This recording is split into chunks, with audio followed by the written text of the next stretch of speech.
Hello, fans, and welcome to This Day in Baseball, where we're going to bring you a full radio broadcast of today's game.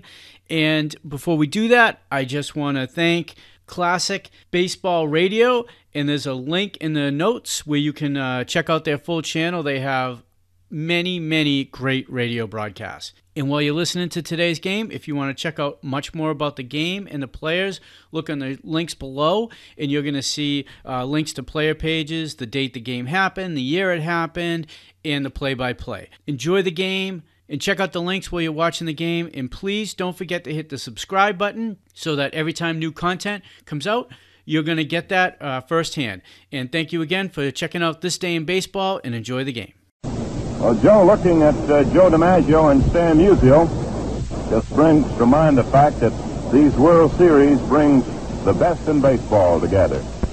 Certainly does that, all right, Ernie. And I can imagine that Musial and DiMaggio will be talking about the 42 World Series, which was the first one for the man. He is just having a great time as he poses for pictures with the great Yankee Clipper DiMaggio. Whitey Ford continues to warm up, and Whitey, of course, no stranger to these World Series. But I tell you something, and you can't help but think about it. You see them here every October, and as the guys kid about it, they seem to hang around that extra week. Until that first pitch is made and until that first foul tip, they're all nervous. That fellow who gives you that answer that it's just another ball game, forget about it. He's just whistling in the dark, Ernie. Well, you know, I was interested in the comment Whitey Ford had. He said he loves to pitch in World Series. He thinks it's a big game, and it does a lot for him. It makes him a better pitcher, and his record has certainly proved that. The record certainly proves it in a way. He seems to rise to the occasion, and when you look at it in statistics, it's always impressive, 24-7 as far as percentages. But, you know, the way ball players measure pitchers, and you can measure any one of the pitchers that'll be going in this series because it's going to be a series everybody expects great pitching. The way ball players measure him is how good a pitcher is he with that man on third base and less than 2 outs, where that ground ball will score that run with the infield back, or that fly ball. And that's the big thing when you describe either a Koufax or a Padres or a Drysdale or a Ford. They seem to know what they have to do in a particular spot. I know I was talking about Whitey with Yogi, and I said, Yogi, he reminds me of a discount house pitcher. Here's the guy that he just soon, as we said earlier, make 3 pitches and get 3 outs. But if he has to strike out somebody, then you see him tug on that belt a little bit and go to work. And then it's a battle between Ford and the hitter over the course of the summer. Tough ball games with the Dodgers. Sandy Koufax the same way. All you have to do is look at his strikeout record, and you can see what this guy specializes in. 306 strikeouts. 306 anything, Ernie, is a lot. It's a good batting average, even. You know, they try to figure out what's the big difference in Koufax. And he says that when he realized that he didn't have to throw every pitch with all his might, he became a pitcher. And that he can spot his fastball. The pitches that get you in trouble is the one you have to come in 3 balls and 1 strike or 2 balls and no strikes when that hitter is ahead of you and they can look for a pitch. Up until the last couple of years, Koufax would just rear back and throw that real hard fastball in the strike zone. But now he can spot that fastball, and that's the difference between a good pitcher and a mediocre one. The good one can throw it low and inside if he has to. Well, there go the Yankees on the field, and Mickey Mantle just about got himself a very early shower as the ground crew kind of soaking the infield. We're working around first base, and Mantle ran right through the hose being held by the ground crew here. The 1963 World Series, the Los Angeles Dodgers and the New York Yankees.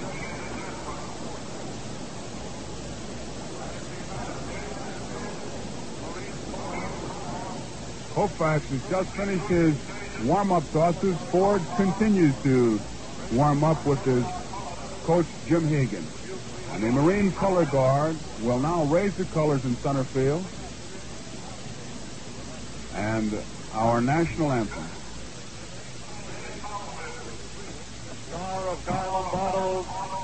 production around the world in 80 days, accompanied by Guy Lombardo and his Royal Canadians, sings our national anthem.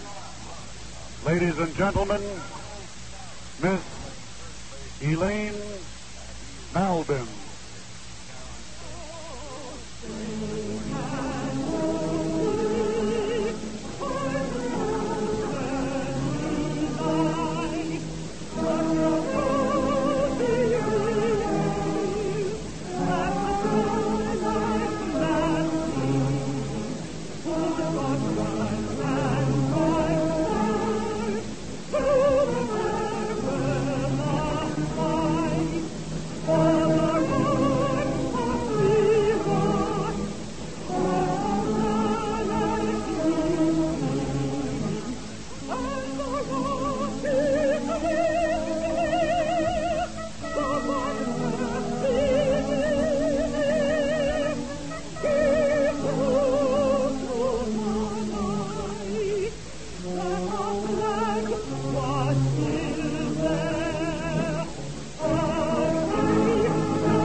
We pause 10 seconds for station identification. Play safe and serve your guest Saratoga Vichy, the perfect mixer. Everyone likes world-famous Saratoga Vichy's dry taste. Makes any mixed drink taste better. Get Saratoga Vichy with the bright yellow label. WGY Schenectady. The 1963 World Series about to get underway. Whitey Ford has just finished his warm-up tosses. He is headed for the Yankee dugout, and right next to it is Stan the Man Musial. Seated alongside the Commissioner of Baseball, Commissioner Ford Frick, and the Yankee great, the Yankee Clipper Joe DiMaggio. And Musial will throw out the first ball to get this great World Series underway. All the Yankees poised on the top step of the dugout. They want to see this. The Dodgers the same way on the third base side. The crowd starting to rise to its feet. Joe DiMaggio.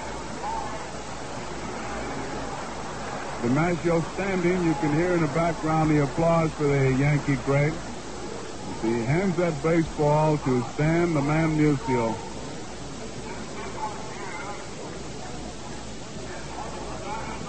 DiMaggio and Musial. I think I could play in that outfield and help it. This World Series is being broadcast over 540 radio stations in the United States and Canada, plus many others in Mexico and Latin America. And how happy we are to be able to bring you this 1963 World Series. You know, oddly enough,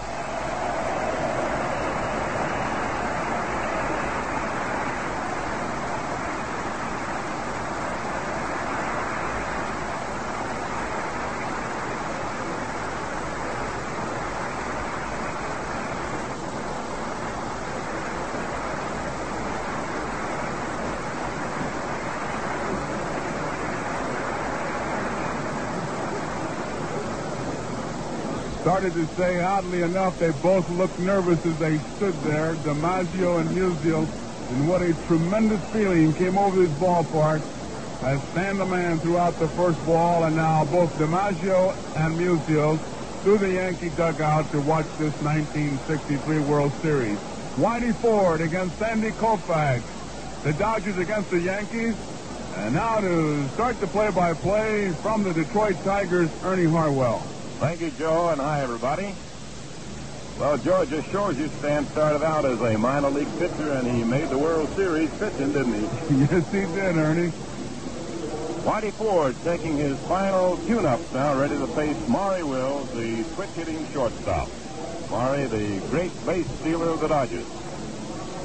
Incidentally, today is the birthday of Maury Wills. He's 31 years old. And celebrating it, leading off the 1963 World Series. Wills will be batting right-handed. He hit .302 for the season and had 34 runs batted in. And one of the great duels in this series is expected to be the speed of Wills and the other Dodgers against the Yankee pitching and defense.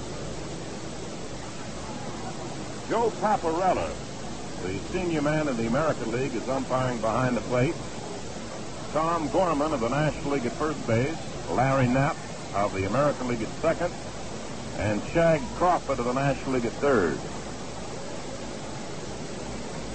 John Wright down the right field line, and Tony Benzon of the National League down the left field line. Ford ready to pitch. Here's a foul back. Series is underway. Whitey Ford gave him a fastball, and Wills fouled it off. Outfield is rather shallow and straight away on Maury Wills. Boyer playing in tight at third. He's got to be ready. Ford, the winningest pitcher in World Series history, trying for his 11th victory in the series. Ball up high. High, tight fastball. He started the bunt and then didn't. You can see that scouting report in action, Ernie, as that whole infield broke like a used track team when he shortened up the bunt. Yes, sir. That Boyer was coming right in. Here's the pitch. Swinging a fly ball down the right field line. Going back is Pepitone. It's a foul ball and out of play. Little short pop fly that fell just in front of the seats in foul territory. Ball not high enough for Joe to get under. Well, the temperature today is 71 degrees. Clear sky.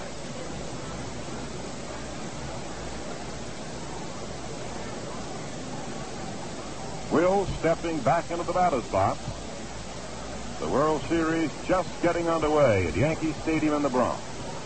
Whitey Ford winds and pitches. Here's a strike. Oh, he struck him out. Ford plays the fastball on the outside corner, and Maury Wills is called out on strike. Here's Jim Gilliam now, another switch hitter. There are 4 switch hitters in the series, 2 on each side. Mantle fresh for the Yankees. Gilliam batted .282 last year, this season. There's a foul back and out of play. Back on the screen. Swinging on the first. It's a double plus when I get that Wills, because he's a key man on the offense for the Dodgers, and Gilliam is a much better hitter with Wills on, because he likes to hit with that infield broken up, and Wills, of course, a good runner. So Ford solved 2 problems by getting Wills. Jim Gilliam waiting. Here it comes. He swings a bounding ball to short. Kubek grabs it. The throw to Pepitone in time. 2 up and 2 down.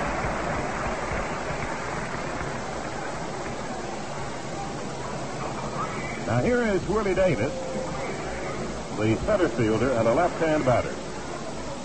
He hit .245, 9 home runs and 60 RBIs. Born in Arkansas but lives in California. Grew up around the Los Angeles area. Another Dodger speedster, and Boyer is in tight on the grass inside the bag at third. Ford pitching. Swing and a miss. Breaking ball down around the knees.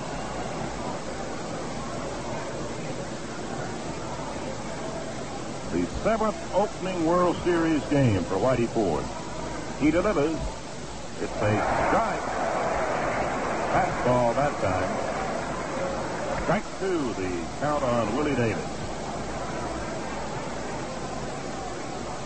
The first 2 Dodgers have gone down 1-2 against Whitey Ford here in the opening inning. Now Whitey ready, delivers. There's a swing and a miss. He struck him out. No runs, no hits, no errors, and nobody left. the end of a half inning.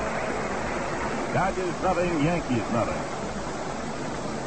This is just Ralph Houk's third year as Yankee manager, and he's shooting for his third world title. When Mel Allen asked Ralph, "Have you tried the new Gillette stainless blade?" listen to what he said. Tried it. Mel, I feel like I discovered it.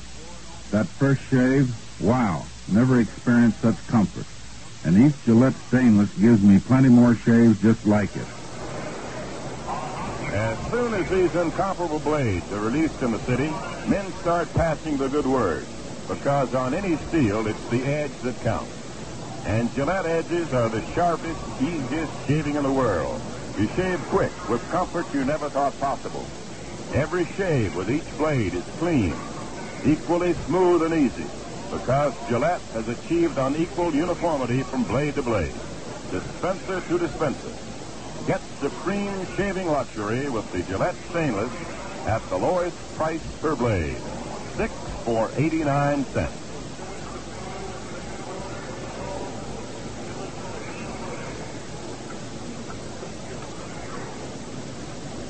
Now Sandy Koufax takes to the mound. Warming up now, ready to pitch to the Yankees in the last half of the first inning. Ernie, I think the Dodgers already set a pattern as far as what they're thinking about in regards to Whitey Ford. Nobody was taking any pitches. They were jumping on the first good pitch that Whitey threw in there. Usually it takes a pitcher maybe 5 or 6 hitters to find out whether a club is taking, whether they'll go to the opposite field. But with Whitey Ford in the first 3 Dodgers, he found out one thing for sure. They weren't up there taking. Here's Tony Kubek, the shortstop, to lead off for New York. Kubek delivers. It's a strike call. That one up about ladder high toward the outside corner. No score in the first inning. The Yankees at bat. Tony batted .257 this year. He swings on a low one and fouls it out of the middle of Roseboro. Strike 2, the count on the Yankee leadoff man.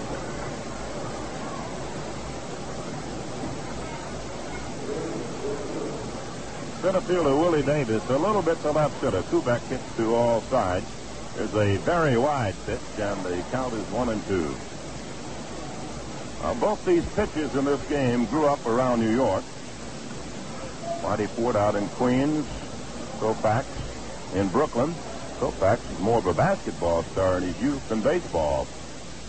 Here's a swing and a miss. He struck him out on a curveball.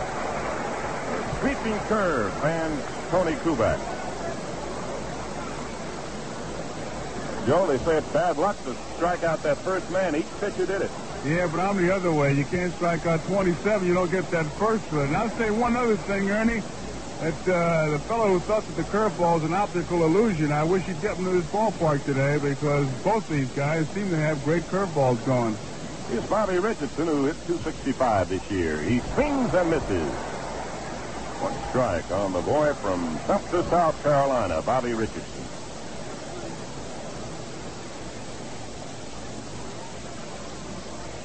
Koufax pitching. There's a curve foul back and out of play. Strike 2. Koufax gives the Yankees a pretty high kick. Must help hiding the ball as he releases it. Big, tall, rangy guy. Now the windup and the pitch to Bob. He swings and misses. Blew that past one by. Koufax strikes out the first 2. Here's Tom Tresh, son of the famous Major Leaguer. Tom, Rookie of the Year last year, and this season at .269, had 25 home runs and 71 RBIs. Outfield bends around to left, batting right-handed. Here's the ball outside. Tresh and Mantle hitting number 3 and number 4, the switch hitters in the Yankee lineup. Koufax comes right back. The pitch is a curve. It's a little bit in too close. 2-0.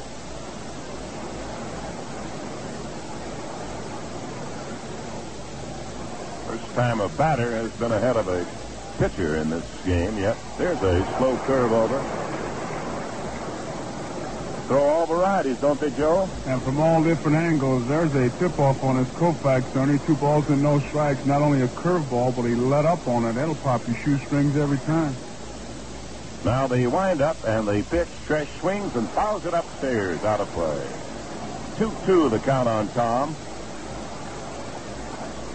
I think as the game progresses, 2 big factors here. The high sky, there are no clouds to help on those pop flies, and the shadows. Once the shadows cover home plate, these 2 guys who can really fire, it's going to help the pitcher. Shadow right now is cutting across behind the plate. It won't be very long before it's across in front. Here's the pitch. It's a strike call. He struck him out. Koufax. Strike out for 5. No runs, no hits, no errors, and nobody left. And at the end of 1 full inning, Los Angeles nothing, New York nothing. Here's the biggest pen bargain going. The Papermate free fill, and that means free refill. Yes, buy 1 famous Papermate piggyback pen for just $1.69. Get an extra piggyback refill free. Or buy a handsome Papermate Capri pen for just $1.95. Get an extra jumbo refill free. Yes, you get Papermate quality and free refills, too. You know, Papermate pens never skip. They even write over butter. And every Papermate is guaranteed. It must write or we replace it. Now's the time to get yourself or anyone in your family a new Papermate pen while this free refill offer lasts. Buy a Papermate piggyback pen for $1.69. Get an extra piggyback refill free. Or buy a Papermate Capri pen for $1.95. Get an extra jumbo refill free. Come to the Papermate free fill now, wherever Papermate pens are sold.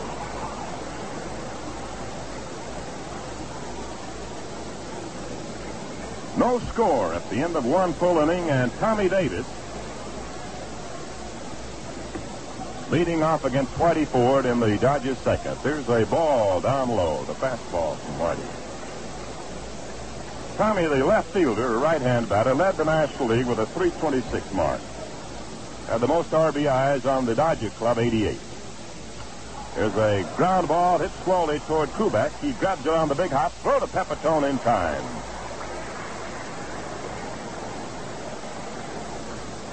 One up and 1 down in the Dodgers second. No score in this battle, and Frank Howard, the biggest guy physically in this series, steps up. He hit .273 for Los Angeles this year. Had the most home runs for them, 28, and knocked in 64 runs.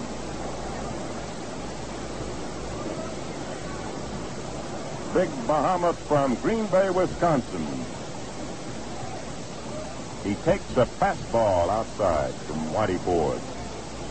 This guy can get fooled with the pitch and still hit it well over 400 feet. I'd say that batter uses, Ernie, he could put wires on it.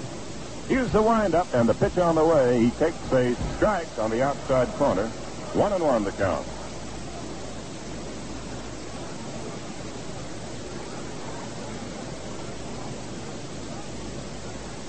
Outfield deep and a little bit to left, the infield back. 1 out, nobody on, no score, second inning. There's a drive into center field. Mantle is going back, still going. It is over his head, up against the fence. The first hit of the game. Howard goes in standing with a double. The series' first hit. A long drive into deep left center over the head of Mickey Mantle, and Howard is on with a 2-bagger. Looked like a low fastball or a low slider. It was inside, and the big guy jumped on it, and he hit it to the deepest part of his ballpark and hit that wall on a fly. Tremendous power. Here's Bill Skowron now, the ex-Yankee, back to play against his old teammate. This will be the 8th World Series for Skowron. As a Dodger this year, he batted .203 and had 4 home runs and 19 RBIs. He appeared in 89 games. Facing Whitey Ford. Man on second. Howard, 1 man down. No score, second inning. The pitch is a ball outside.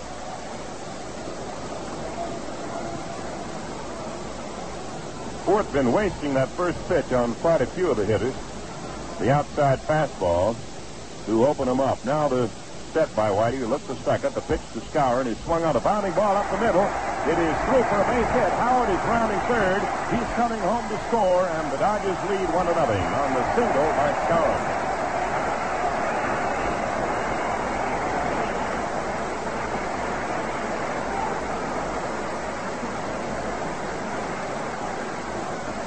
Bill Skowron, the ex-Yankee, hits a grounder through the box, scoring Frank Howard from second, and the Dodgers take a 1-0 lead in the first game of the World Series.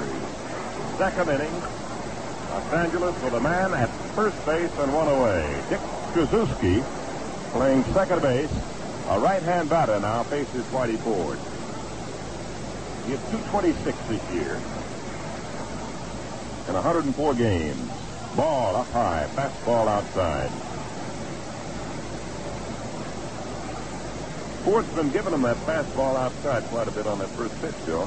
He's got an idea they'll be jumping on that first ball and being first ball hitters, and if they are, they're going to have to hit his pitch. Now the set by Whitey. The pitch is a strike up there, letter high, and over the plate, 1-1 on Tracewski. That good pitcher can always spot the hitter one pitch and come right back and get even. Man on first. One man down, 1-0. The Dodgers lead the Yankees in the second.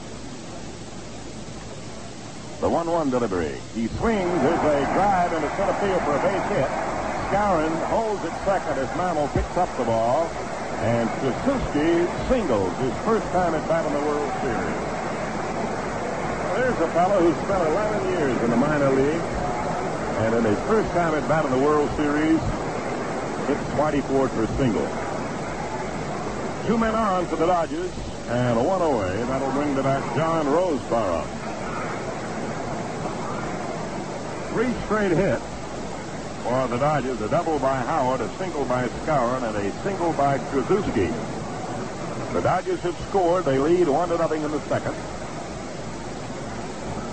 And Roseboro, a left-hand batter, up to face Whitey Ford. 236 this season. Swing and a miss on a knee-high fastball.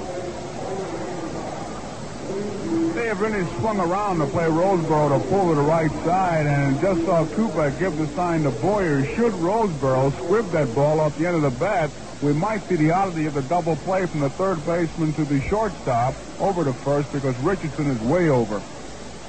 Now the step by Ford. The pitch swung on. There's a fly ball hit deep. It may be foul.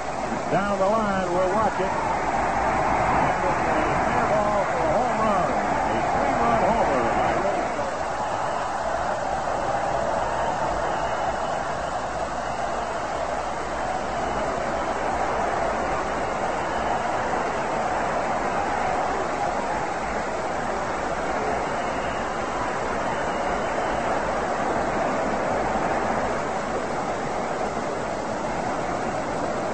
A high fly down the right field foul line. The holding line all the way, and winning the seats in fair territory. A home run. It's 4-0 Los Angeles. Here's Koufax at a strike called.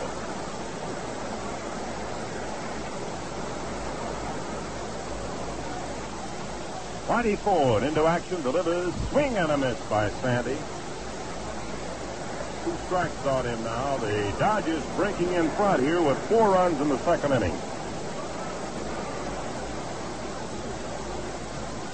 The pitch is swung on and popped foul out of play back upstairs. 2 strikes.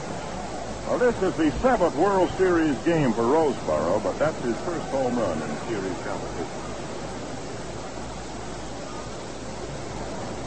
4-0, Dodgers lead. The pitch on the way. Swing. There's a fly ball to short right. Maris is there, backs up a step or so now, and makes the catch. Koufax is out on a fly to Roger Maris.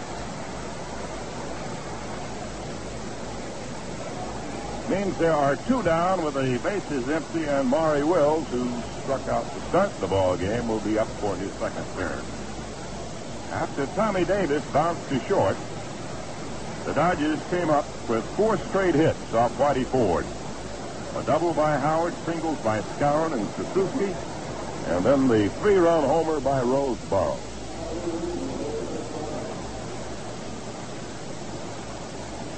Here's Maury Wills now.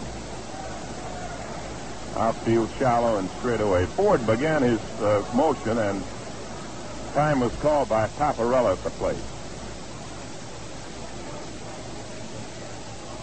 Strike, fastball letter high. And Will's doing a lot of little things that make a good leadoff man, trying to give Koufax a little breather. He stalled a little bit for time, then took a pitch. Here's another strike, a curve over.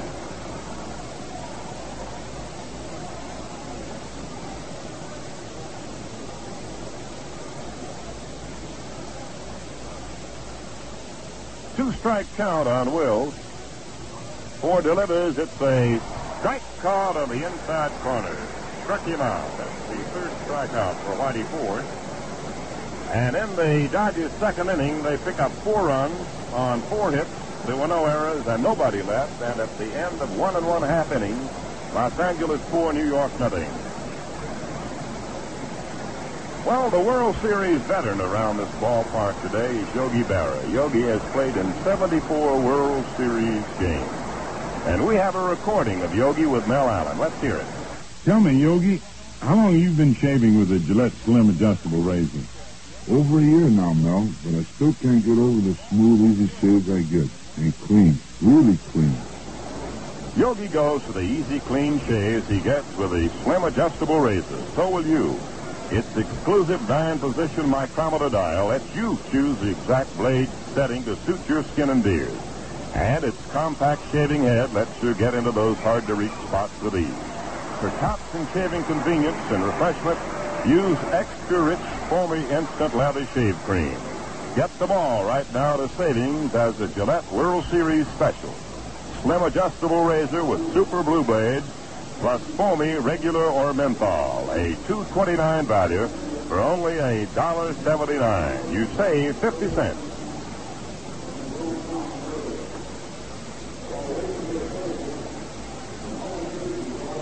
The Yankees batting now, the second inning, and the Dodgers lead him 4-0. Here's Mickey Mantle, batting right-handed and swinging on Koufax's first delivery. Strike.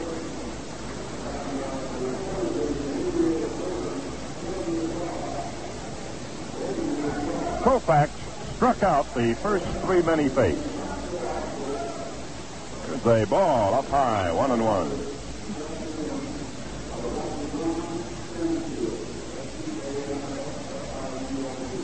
Dodgers 4, Yanks nothing, second inning.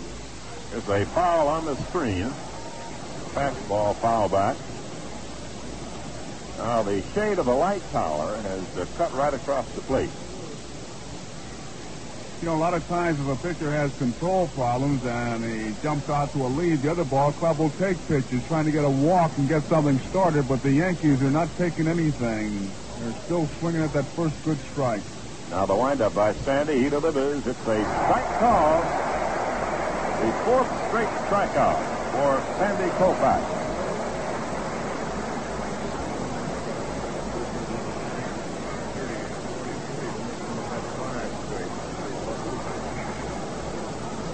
Here's Roger Maris. Roger, who has been out of the lineup with injuries, as has Mickey Mantle throughout the year. Up to face Koufax, and the left-handed batter looks at a high fastball, ball 1. Maris at 269. He appeared in only 89 games. 23 home runs and 53 RBIs. There's a tap hit toward first base, may be foul. It is rolling into foul territory and picked up there by Skowron. Mort Cooper in 1943 in the World Series, pitching for the St. Louis Cardinals against the New York Yankees, struck out the first 5 batters that he faced. Koufax has a chance to tie that record if he can get Maris on strikes. There's a foul ball hit past the Yankee dugout on the ground. A little tap as he checked his swing. 1-2, the count on Raj.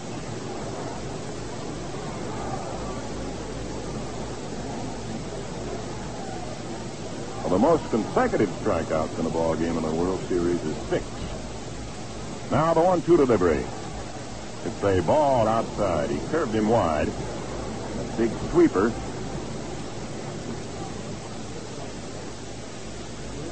Gilliam is very wide to the back at third, almost playing into the hole between short and third. And Wills, the shortstop, pulled over towards second base. The windup, Sandy delivers. Swing and a miss. He struck him out.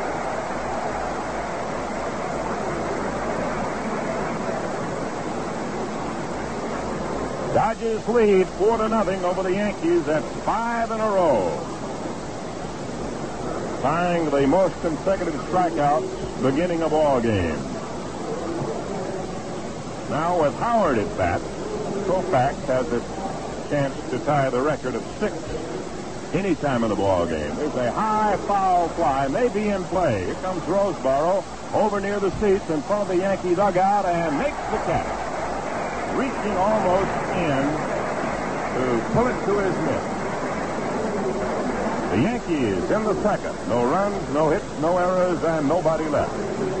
And at the end of 2, Los Angeles 4, New York nothing. Well, John Roseboro made a nice catch right there, and we taped a recorded chat that Vince Scully had with John. Here it is. Tell me, John, have you tried the new Gillette stainless blade? You bet I have, Vin, and I still find it hard to believe any blade could give you such a comfortable shave. So many of them, too. The Gillette stainless is really tops. That, in effect, is what men are saying about the new Gillette stainless blade, because on any steel, it's the edge that counts. And Gillette has the sharpest, easiest shaving edges in the world. One blade will prove to you these superb mirror finish edges on long-lasting stainless steel can mean in comfort and convenience. The first shave, smooth, easy, almost beyond belief. More just like it in every blade, but beyond that, blade after blade, you'll find unequaled uniformity. Get the dispenser of 6 incomparable Gillette stainless blades for 89 cents, the lowest price per blade. Whitey Ford on the mound now, pitching to Jim Gilliam, and the right-hand batter takes the ball down low. Ball 1 on Jim. 4-0, the Dodgers lead in the third. They scored their 4 in the second off Whitey Ford. There's a high foul fly. It'll be back at the plate at auto play. 1-1 on Gilliam. 5th World Series for Gilliam. He's the veteran in point of series on this Dodger ball club. Ford ready, pitches. There's a ball up too high, 2-1. Jim was born in Nashville, now lives out in Los Angeles. Frank Howard opening the surge in the second with a double, then Skowron and Suzuki singled, and Roseboro followed with a home run to give the Dodgers their 4. There's a drive into right center for a base hit. Mantle over the glove side to field the ball, and Gilliam has a leadoff single here in the Los Angeles third. That'll bring up Willie Davis, the willowy left-hand batter, who plays center field for Walter Austin. Davis struck out to end the first inning. Elston Howard has motioned over to the Yankee bench to let me know something with Gilliam on, because Davis, the left-hand hitter, is screening him. He squares, he bunts to the ball and misses. Strike 1 on Davis. Oh, Boyer in almost on top of Willie on that one. Ernie, he's going to have to make that first baseman feel that ball, because that Boyer's looking right down his Adam's apple.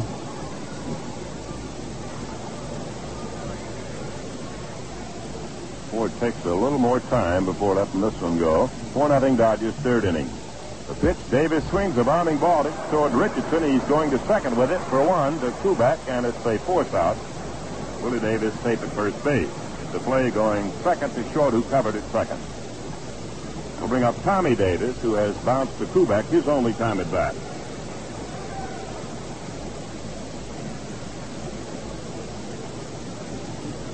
Dodgers 4, Yanks nothing, third inning, the opening game of the 1963 World Series.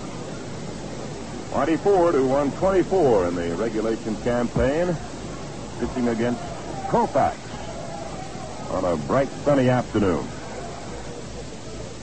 Tommy Davis fouls it off on the ground over toward the Dodger dugout.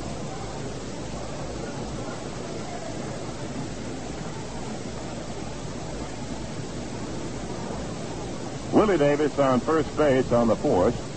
It's one away here in the third. Richardson has pulled to his right a little bit over toward second. Kubek has deepened and gone into the hole at short. Now Ford sets and pitches. There's a line drive to right, a base hit. Willie Davis headed for third. Here's Maris. His throw to Boya. He's safe. A single. A man at first, a man at third.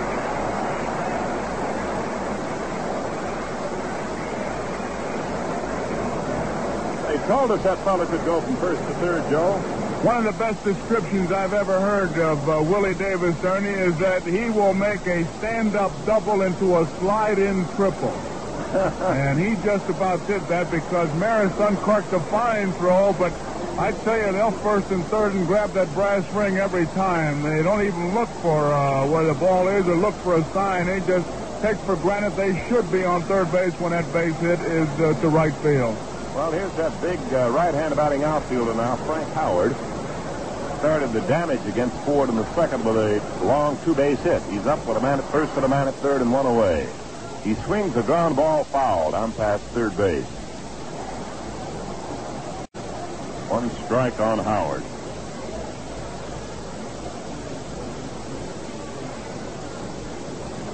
Six Dodger hits by 6 different batters. And the big one, the 3-run homer by Roseball in the second.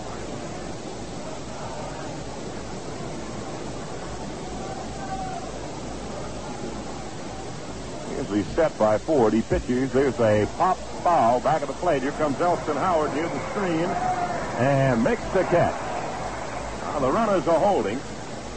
As Boyer came in to cover the plate, Richardson went over to third to be there. Ford also came in at the plate. Kubek took care of second. So that means there are runners at first and third with 2 down now instead of 1 down. And here's Skowron. Skowron, who knocked in the first run, he singled Howard home in the second. The Big Moose facing Whitey Ford. 4-0 Dodgers, third inning. There's a drive to left center, base hit. Willie Davis scores. Tommy Davis headed for third. It'll be a single, another run in, 5-0 Dodgers. His second RBI for Skowron, his second hit. His 7th hit for Los Angeles. Runners are at first and third with 2 down. And Dick Tracewski, who singled his first time at bat in the World Series, will be up again. Ford ready, delivers. There's a ball outside. Ball 1.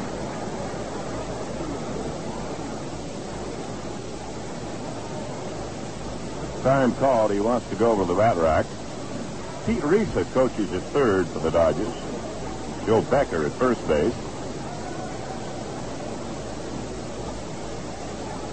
5 runs, 7 hits, and no errors for Los Angeles. No runs, no hits, and no errors for New York.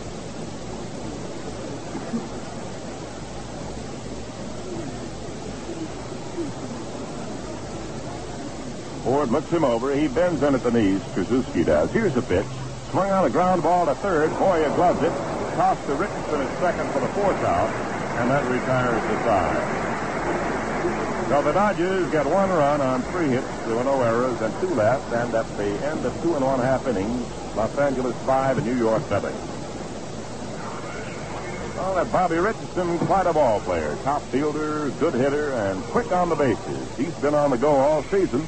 Mel Allen slowed him down and recorded the answer to this question. Say, Bobby, how long have you been shaving with a Gillette Slim Adjustable Razor? Over a year now, Mill. I've got a heavy beard and tender skin, so I need the Slim Adjustable Razor to get the kind of shave that's just right for me. Clean and comfortable. Comfortable, close shaves, quick and easy shaves, enjoyed by millions of men who own a Gillette Slim Adjustable Razor. It has Gillette's exclusive micrometer dial that gives you a choice of 9 different blade settings. Lets you pick the one that's right for your skin and beard. Now get everything you need for clean, easy, all Gillette shaves at a savings with a World Series special. Slim adjustable razor with Super Blue Blades, plus foamy instant lather shave cream, regular or menthol, to super soak your beard throughout your shave. A $2.29 value, yours for only $1.79. You save 50 cents.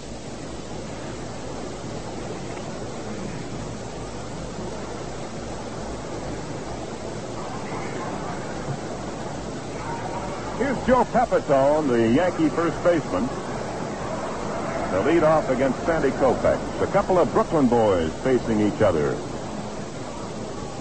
It's a ball up high, ball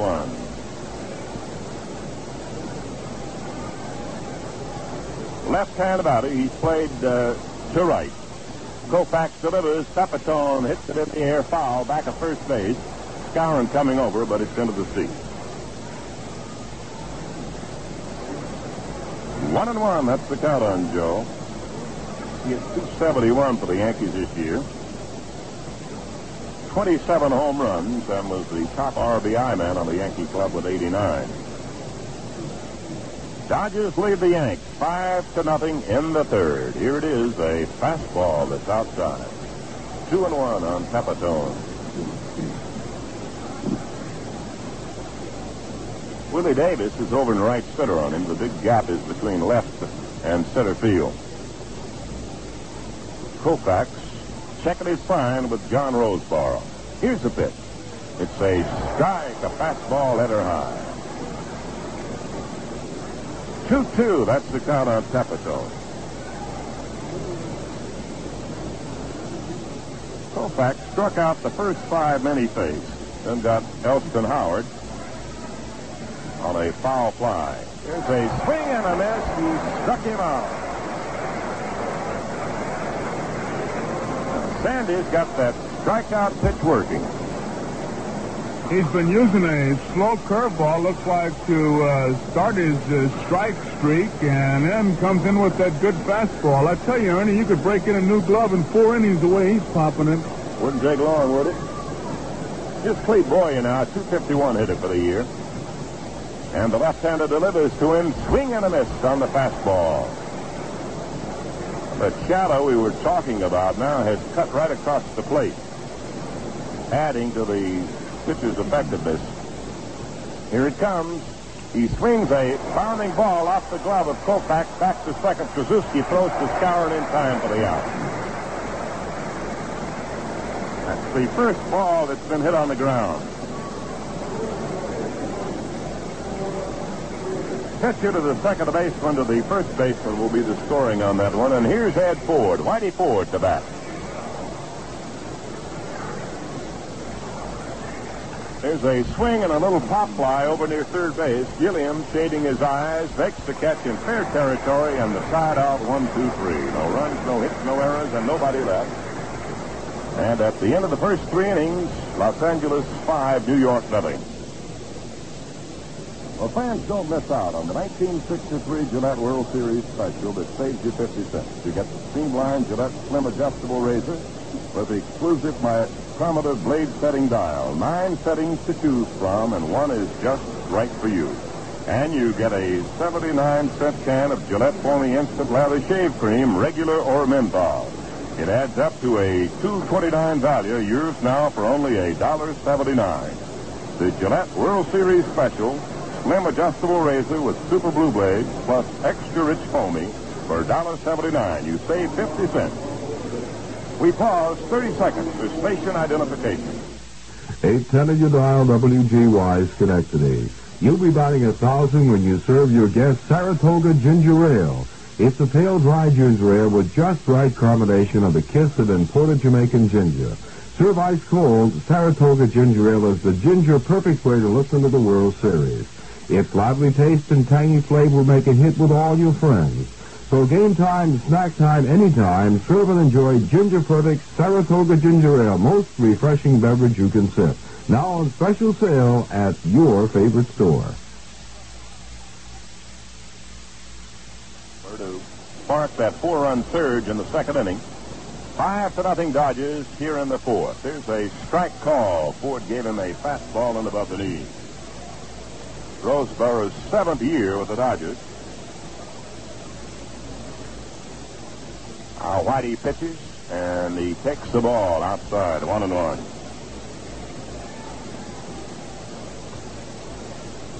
His home run was his first in series competition. Left-hand batter, waiting on the left-hand pitcher.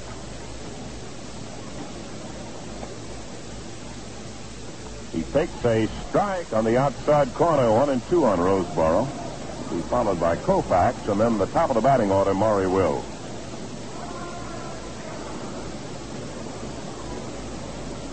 John was born in Ashland, Ohio, but now lives in Compton, California. Here's the pitch.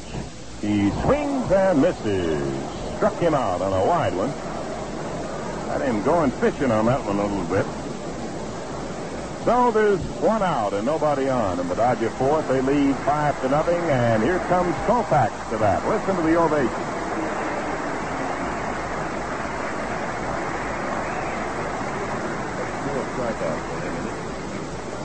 Whitey Ford now has 4 strikeouts. Koufax fly to right his first time up. Strike call. 5-0. Dodgers lead the Yanks in the fourth inning.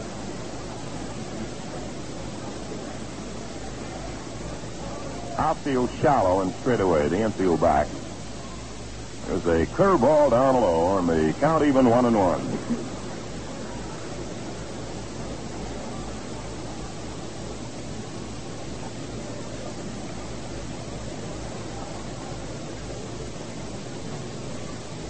Ford has slowed his pitching pace a little bit now. He's stepped back, rubbed up the baseball.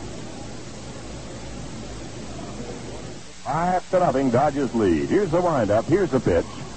Swinging a foul ball on the ground behind the plate. 1-2.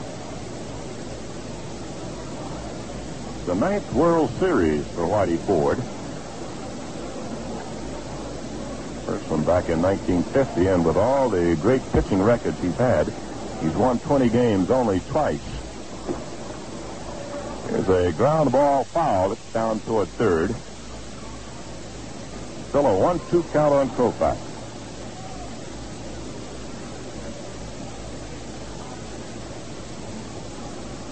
Two fellas who grew up around the New York area, vying against each other right now. Both these fellas played first base in their Sandlot days. Here's the 1-2 pitch. Swinging a foul back, out of play.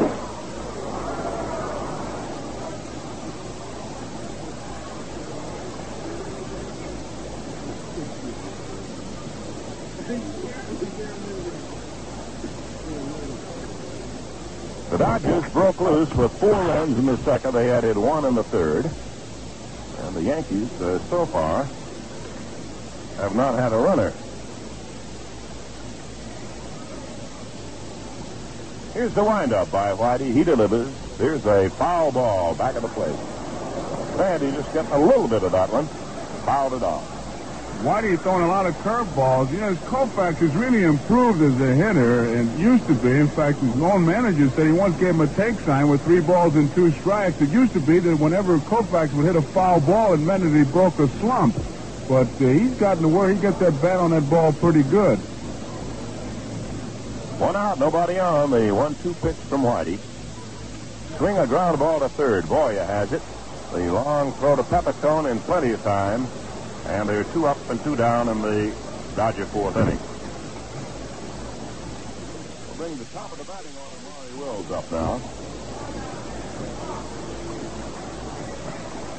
Koufax is running back, and Wills is trying to stall to give Koufax a chance to at least get his breath.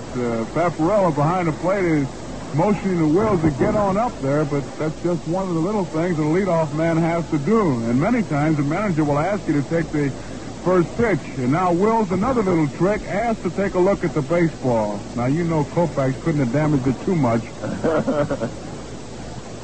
Every little bit helps, Joe. Yes, sir. They scrounge and they fight for him. 2 out, nobody on. In the 4th inning, Wills takes a fastball high from Whitey Ford, ball 1. Dodgers ahead 5-0 in the opening game of the 1963 World Series. The windup, the pitch. It's a ball down low. 2-0 the count on Maury. Turned switch hitter at Spokane. Bobby Bragan suggested he be switch hits and taught him how to do it. There's a drive steered by Ford right at the mound. A line drive about knee-high to Whitey, and he made a good glove hand catch of the ball. No runs, no hits, no errors, and nobody left. And at the end of the first half of the 4th, Dodgers 5, Yanks nothing. Well, one of the big guys on the Dodger pitching staff is Don Drysdale. And Don was talking with Vince Scully not long ago. Let's listen in. Hey, Don, that's a real clean-looking shave you've got there. Sure, Vin. It's a Gillette shave. Nothing like it to keep a man looking his best. And there's nothing like it for comfort. Don Drysdale and millions of men know the easy way to look and feel their best. The quick, refreshing all Gillette shave. Foamy, instant, lather shave cream gives whiskers a super soaking. Keeps them moist from first easy stroke to last. Slip a super blue blade in your slow adjustable razor and dial the blade setting that's just right for your particular skin and beard. Gillette's exclusive micrometer dial has 9 settings. Lower numbers for lighter beards, higher numbers for heavy beards. Right now, as a Gillette World Series special, get the slim adjustable razor with super blue blades, plus foamy, regular or menthol for only $1.79. It's a $2.29 value, so you save 50 cents.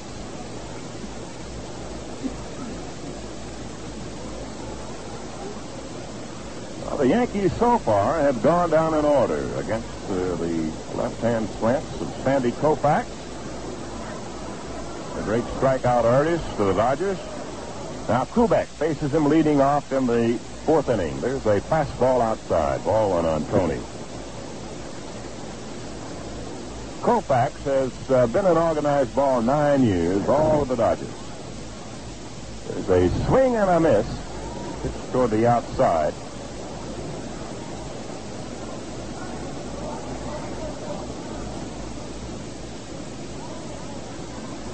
The windup by Sandy, the left-hander delivers, and Kubek looks at a strike called in just above the knees. 1-2. Los Angeles had 5 runs, 7 hits, and no errors. The Yankees have no runs, no hits, and no errors. The Yanks now at bat in the 4th. Swing and a miss. He struck him out. The low curveball. Joe, that's a tough one to hit. It's a tough ball to get under when you come from right over the top. I tell you, Ernie, you get the feeling that you're hitting uphill and he's pitching downhill when you can come overhanded like that. And he's had good control, Koufax, of a let-up curveball, and one he just got Koufax, and that real good quick breaker.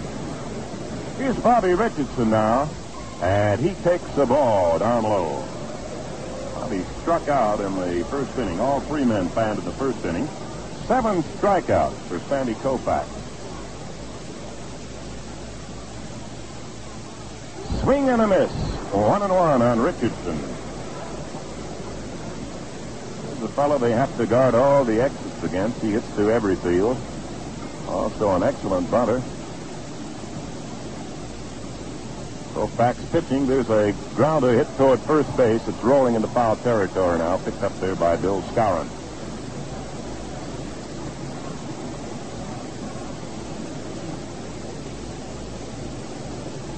An old friend of yours down there coaching at first base, Joe. Sir? You've seen that fellow around somewhere, haven't you? Yeah, you all don't appear to be too nervous. I don't think Trissetti is, too. He's been here once or twice. 1-2, the count on Richardson. Koufax kicks and fires. Here's a swing and a miss. He struck him out. Well, he changed up on him that time and gave him the big soap bubble curveball. Struck him out. Ernie, he might have got away with the pitch that time. That was a let-up curveball high. It was the only curveball, let-up curveball, that is, that he's gotten above that belt, and it was in Richardson's eyes, but he got away with it. Well, here's Tom Tresh now, the switch hitter, batting right-handed against Sandy. That's 8 strikeouts. Here's the pitch. swing and a foul ball. It's right down at the plate. Paparella looking that one over.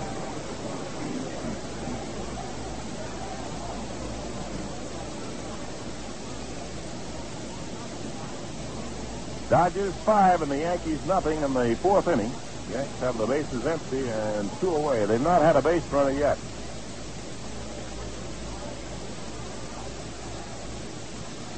Now the pitch.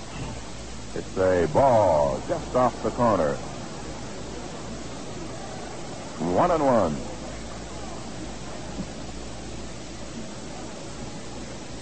Boy, this big tall guy gets a lot of leverage in that pitch. Here it comes.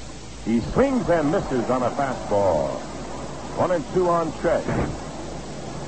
You know, Ernie, with the rhythmic motion that he has, he hides that ball well. He gives you enough herky-jerky in his delivery to be tough.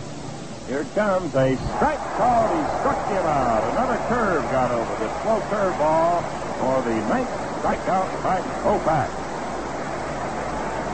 Nothing across. And at the end of 4, Dodgers 5, Yankees nothing. Well, Joe Pepitone's done a good job for the Yankees at first base, and we asked Joe, have you tried the new Gillette stainless blade? And here's a tape recording of what he had to say. I haven't only tried them. I've sold several friends on using them, too. Because there's no other blade like it. I get the slickest shaves of my life. Again and again with the same blade. When you take that first easy stroke, you'll see why one man tells another about the incomparable new Gillette stainless blade. On stainless steel, on any steel, it's the edge that counts.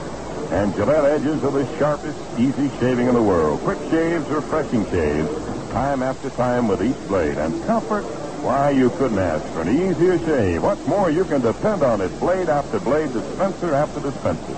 Because Gillette guarantees uniformity, unmatched by any other manufacturer. The Gillette stainless is yours at the lowest price per blade.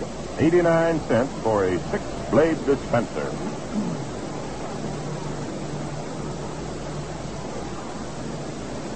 5-0, Dodgers lead. Here's the 5th inning, and Jim Gilliam 1 for 2 against Whitey Ford. It's a ball down low, and Jim ball 1. Batting right-handed against the Yankee left-hander.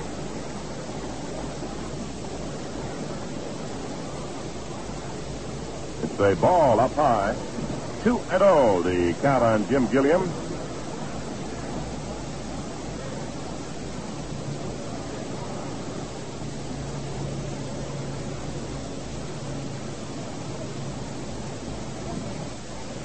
The windup and the pitch on the way. It's a ball low and outside. 3-0 the count.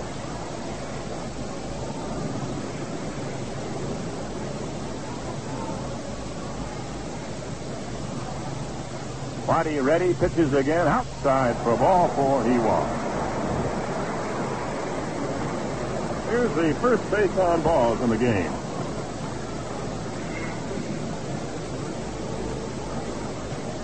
Now here's Willie Davis, the lanky left-hand batting outfielder. Willie has struck out and bounced into a 4th so far. Similar situation, Ernie. He bunted the first time up. Boyer's looking for it. He tries to bunt this time and misses on an outside delivery. Strike 1. If he continues in the same pattern, he'll swing at this one, but Boyer doesn't believe it. Clete Boyer is right in on top of him. Now Ford checks his sign and then deals over to first base to keep Gilliam close. Ford has a fine pickoff move, one of the best. There's a ball outside. Look at that Boyer come in. He's almost behind him, wasn't he? I'll tell you, if that Davis just raised his voice, he could find out how many tickets Boyer's got left for the Dodgers series. The Dodgers use a lot of run and bunt, where the fellow at first base will just break like he's stealing, and wherever the ball's bunted, will get him over there. The way it is right now, Willie Davis is going to have to bunt that ball to first base. Now the set and the pitch. There's a bunt down back toward the mound. Ford fields it, throws to first to Richardson covering, and the sacrifice gets Gilliam on to second base. That'll go pitcher to second base who covered. Gilliam moving to second on the bunt sacrifice, and the batter will be Tommy Davis. Stan Williams is throwing in the Yankee bullpen right now. Tommy Davis, the right-hand batter, the league's leading hitter in the National League, with a bounce to short and a single to right so far this afternoon at Yankee Stadium in the Bronx. 5-0, the Dodgers lead in the 5th inning.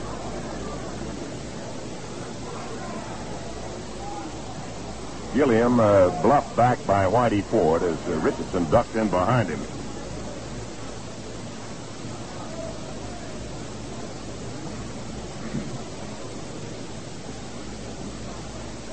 Here's a pitch. He takes a strike, a fastball in above the knees on Tommy.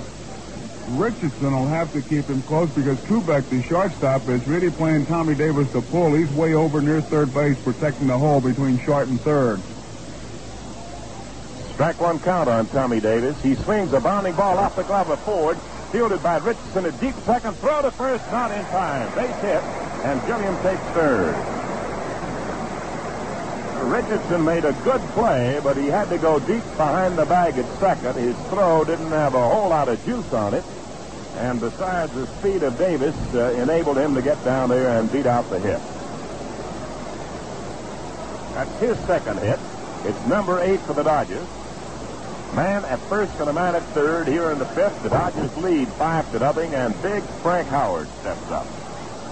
A double and a foul out to Elston Howard, representing his efforts at the plate this afternoon. Dodgers 5 runs, 8 hits, no errors. Yankees no runs, no hits, and no errors. Howard takes a ball down low.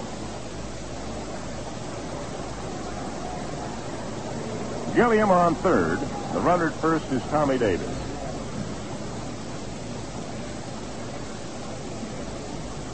Ball on the count on Howard. Right-hand batter. Here it comes. He swings and nubs one back to Ford. Going to make the play at first. Holding at third is Gilliam. On to second goes Tommy Davis. And out at first is Howard. It's sort of a half-check swing, and the ball just dribbled back to the mound.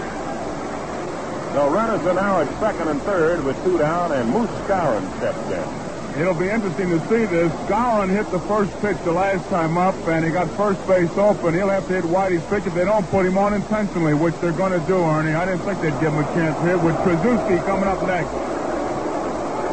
Oh, that's the strategy of Ralph Houk to walk the ex-Yankee Skowron. It'll be the second walk off Whitey Ford. Ball 3 outside now, intentionally wide, and here comes the fourth one. So Skowron gets a walk, the second off Whitey, both in this inning. And the second baseman, Trzaskowski, will be the batter, right-hand batter, Dick Trzaskowski. Dick, a boy from Hynan, Pennsylvania.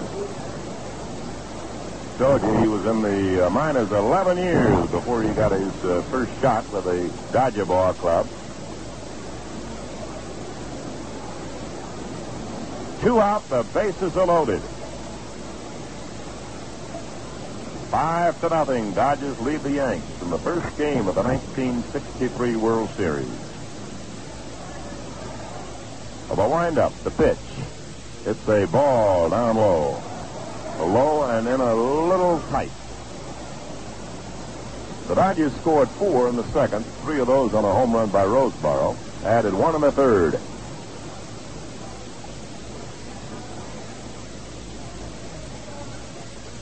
He takes the ball high and away. Fastball. 2-0. Gilliam on third. Davis on second. Tommy Davis. And Bill Skowron at first. Here's one of those spots, Ernie, where the manager earns his money. He controls his pitch. What would you do? Have him hit or take? Well, we'll soon find out right about here.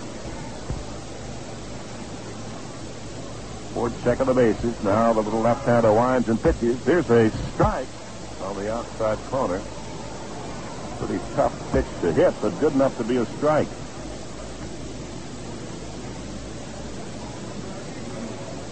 Trzaskowski the batter. 2-1 pitch coming up. 2 out, bases loaded. Ford winds, delivers. Here's a ground ball to third. Boyer has it. Tags the bag for the 4th out at third base on Tommy Davis to retire the side. So the Dodgers threaten but do not score in their half of the 5th inning. no runs on one hit. There were no errors, and 3 runners were left on base.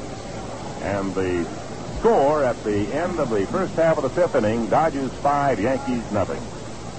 The first half of today's game was brought to you by the Gillette Safety Razor Company. The second half of today's game is brought to you by Chrysler Corporation. Today's host, Plymouth. Get up and go, Plymouth, Mister. Go, go, Plymouth. Put your foot down on the floor. You'll never know what's driving till you go off driving in a Plymouth 64. You thought you knew beauty till a brand new beauty came to town to show you more. And when you're not out parking, you will find her parking in the driveway by your door.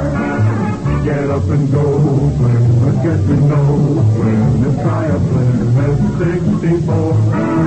Get up and go, Plymouth, Mr. Go, go, Plymouth, from the very day you do. You got to get up and go, son. Mister and Joe are gonna get up and go like a Plymouth will go when it's get up and going for you. The Get Up and Go Plymouth 464 is on display now. Be sure to see it at your nearest Plymouth dealer showroom. You'll be glad you did. Now it's my pleasure to bring to the mic Joe Garagiola. Thank you very much, Ernie. Sandy Koufax against Mickey Mantle. We're in the bottom half of the 5th inning. Swung on and fouled right back here.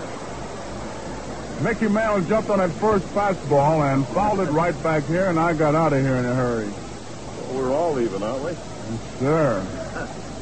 It's Koufax with a great fastball, a sharp breaking curveball, and then he lets up on that curveball. He's had 3 real good pitches going for him. He has struck out 9. He leads 5-0. Strike 2. High fastball. You see a fellow like Koufax pitch, and it makes you wonder about all those trick pitches, those knuckleballs and the pound balls and the fork balls, because he's playing good old country hardball. He's rearing back and firing. 2 strikes, no balls. Mantle waits the pitch. Popped up foul, out of play. Count remains at 2 strikes.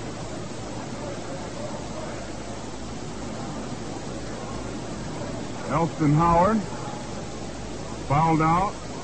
Boyer bounced out, and Whitey Ford popped out. And the rest of them all strikeouts. 5-0. The Dodgers are leading. Mantle waits the 2-strike pitch. High and inside. Mantle goes down, and it's ball 1.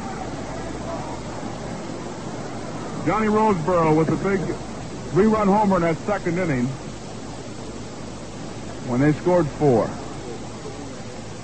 Inside, a fastball that just missed. Koufax thought it was a strike. Abarella says it was inside. 2 balls, 2 strikes. Koufax around that plate. Mantle waiting. Here's the 2-2 pitch now. Struck him out. Mantle goes down swinging. That's the 10th strikeout.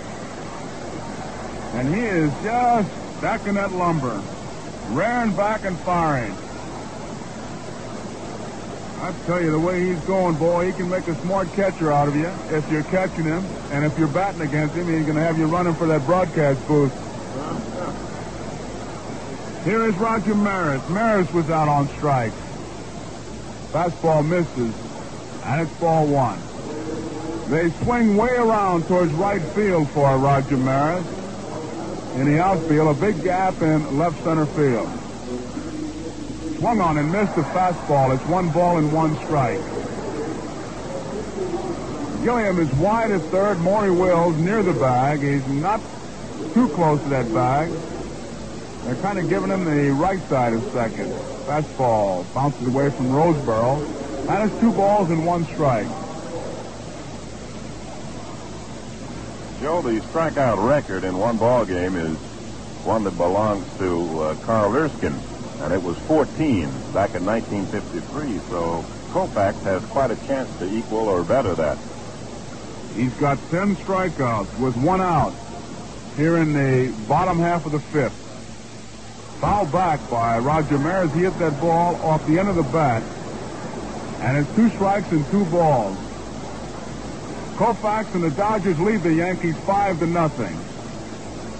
And you know, scouting reports are in great detail, and one of the things that must be running through the minds of the Yankees is that with Koufax pitching, manager Walter Alston was bunting all year in the first and second inning just to give him 1 run. Now he's got 5. Here's the 2-2 pitch. Popped up. Foul ball. Will it stay in play? Back comes Roseboro. He's near the stands. He's got room. He's there and makes the play. 2 outs. It's a pretty good tip-off on the stuff that Koufax has, because when he's not striking them out, they're just popping it straight up without any authority at all. So there are 2 outs. And here is Elston Howard.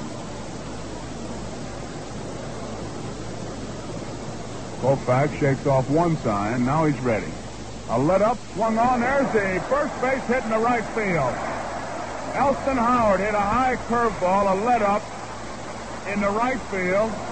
And the Yankees break the ice here with a base hit in the bottom half of the 5th inning. That's the first hit by the Yankees. As Koufax hung a curveball up there, it was the same type curveball that he was able to get Bobby Richardson with. And Howard just kind of served it in the right field, and he's on at first base. And here is Joe Pepitone.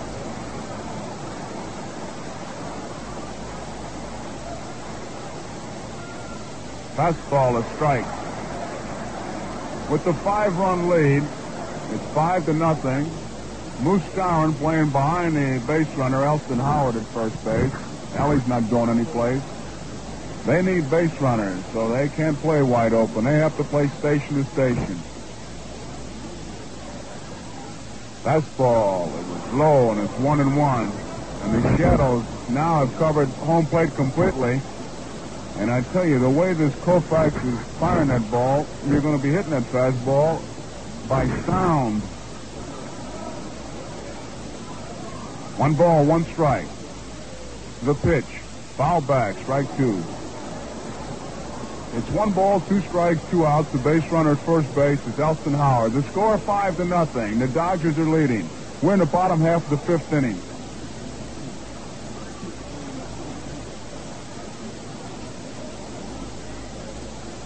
Sandy Koufax. Ready now. And here's the pitch. Curveball hangs high, and it's 2 balls and 2 strikes. Roseboro walks out in front of the plate, and as much as says to Sandy, you better get that ball down or you'll be backing up third, pal. That's the hitter's delight. That's the room service pitch. That's the one you order, boy, that nice high hanger. Here's the 2-2 pitch. Fastball, line drive, right field. That's a base hit. Howard, Elston Howard, stops as Frank Howard fires that ball into third on the fly to Jim Gilliam. With 2 outs, Elston Howard stops at second base as these Yankees need base runners, and they now have 2. As Pepitone singles in the right field, and it brings up Clete Boyer. Joe, it looked like he was really ready for that fastball. He was ready, and with those quick hands, he popped one in the right field. And so the Yankees have Elston Howard at second base, Joe Pepitone at first base. Clete Boyer's the hitter. There are 2 outs. Koufax at the belt, checks the runners. Here's the pitch. Swung on, line drive. Suzuki knocks it down at second base. Elston Howard stops at third. Nobody scores. Maury Wills retrieved it as that ball was hit off the end of the bat. And Dick Krasuski, the second baseman, with a diving stop, saved the run as he knocked the ball down. And Maury Wills retrieved it, and we've got a pinch hitter coming out, Hector Lopez. The bases are loaded. Elston Howard is at third base. Joe Pepitone is at second base. And Clete Boyer is at first base. Hector Lopez, with a .251 batting average with 14 home runs, he has given in 52 runs. Hector, a right-handed hitter with good power in the right center field. 5-0. That's the score with the Dodgers leading. 5 runs, 8 hits, no errors for the Dodgers. It's no runs, 3 hits, and no errors for the Yankees. The bases are loaded. And now Sandy Koufax motions Frank Howard, the right fielder, to get closest to the right field line. Willie Davis, the center fielder, is in right center. There's a lot of room in left center. Lopez, a good low fastball hitter with good power to the opposite field. He's the pinch hitter for Whitey Ford. Koufax is ready to pitch. Swung on and missed, strike one. A very weak attempt. That ball was by him. He was fooled completely on it, and it was more of a called strike than a swinging strike, although Lopez did go through with the motion. Bases loaded. Lopez, the pinch hitter, waits. The pitch by Koufax. It's low, and it's ball one. Dodgers 5, Yankees nothing. Yankees with the bases loaded here. After 2 are out, Elston Howard, a base hit to right field. Pepitone, a base hit to right field. And Boyer with an infield hit. And now it's Hector Lopez, the pinch hitter, up there against Sandy Koufax. The 1-1 pitch by Koufax. Swung on and fouled off, out of play, and a strike 2. And Hector made a grab at that big bat, part of that bat, as if to say that was the pitch I wanted to hit. Now Koufax rubs up that baseball. Stan Williams and Ralph Perry throwing in the Yankee bullpen. Koufax taking an inventory as he stands on the mound. He's got Lopez crippled now with a 1-ball, 2-strike count. Bases loaded, 5-0. Dodgers lead, bottom of the 5th. Here's the pitch. Curveball. Just misses. And the count runs to 2 balls and 2 strikes. Koufax let up on that curveball. Tried to nip that outside corner. It's a pitch that was working for him because now it's Lopez who takes inventory. Wondering what pitch did that slow curveball set up. He wants to get him on the 2-2. This is the pitch of decision, and here it comes, the 2-2 pitch. Swung on and missed. He struck him out. Hector Lopez out on strike. That ends the inning. No runs.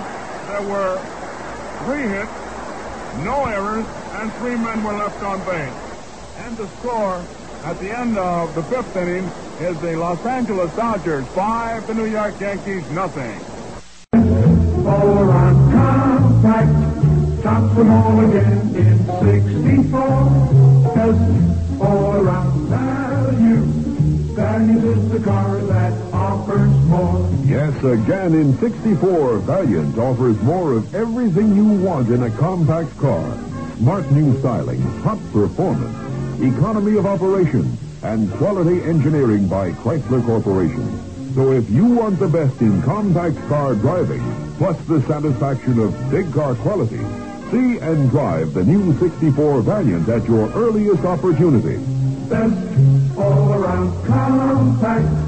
Valiant 64 styles hard to beat. Best all around compact. Best looking compact on the street. Valiant. And why wait? Valiant 64 style is standing in your nearest Plymouth Valiant dealer showroom right now. Plan to see it and drive it this week. We pause 30 seconds for station identification. 810 you dial WGY Schenectady. You know, it's surprising how a major league team in a slump can snap back after a between innings break. If you're tense and nervous, take a flavor break next inning of this World Series and refresh with cold sparkling Saratoga Ginger Ale.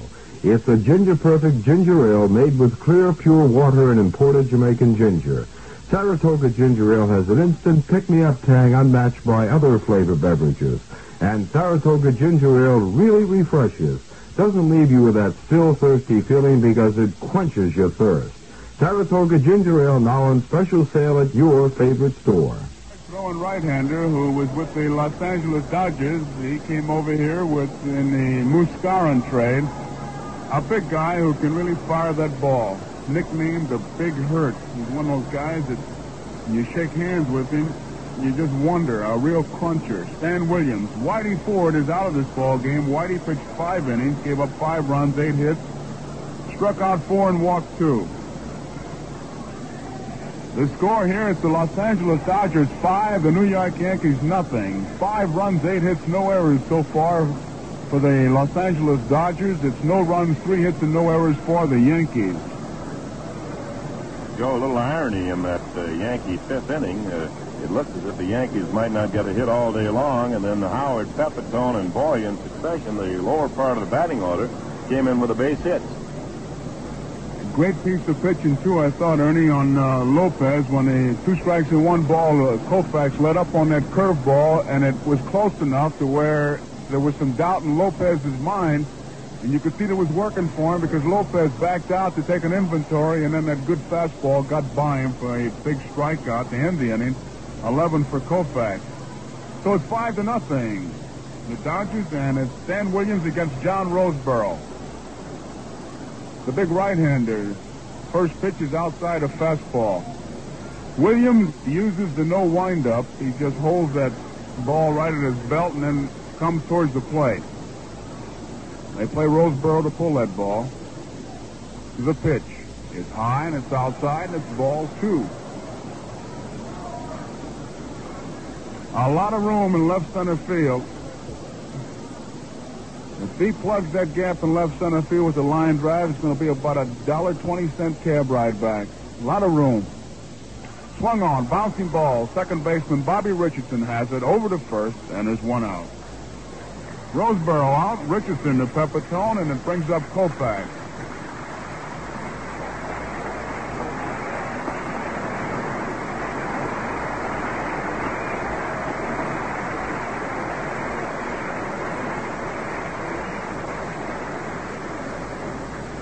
The crowd here at Yankee Stadium, a capacity house, certainly appreciating the pitching of Sandy Koufax. They give him a fine hand, and Sandy swings at the first pitch, a little fly ball, center field. Mantle is there. He's got it. Just a nice, polite fly ball. Just kind of lazily out there, and Mantle had him played perfectly. So 1 pitch, another out, and there are 2 away.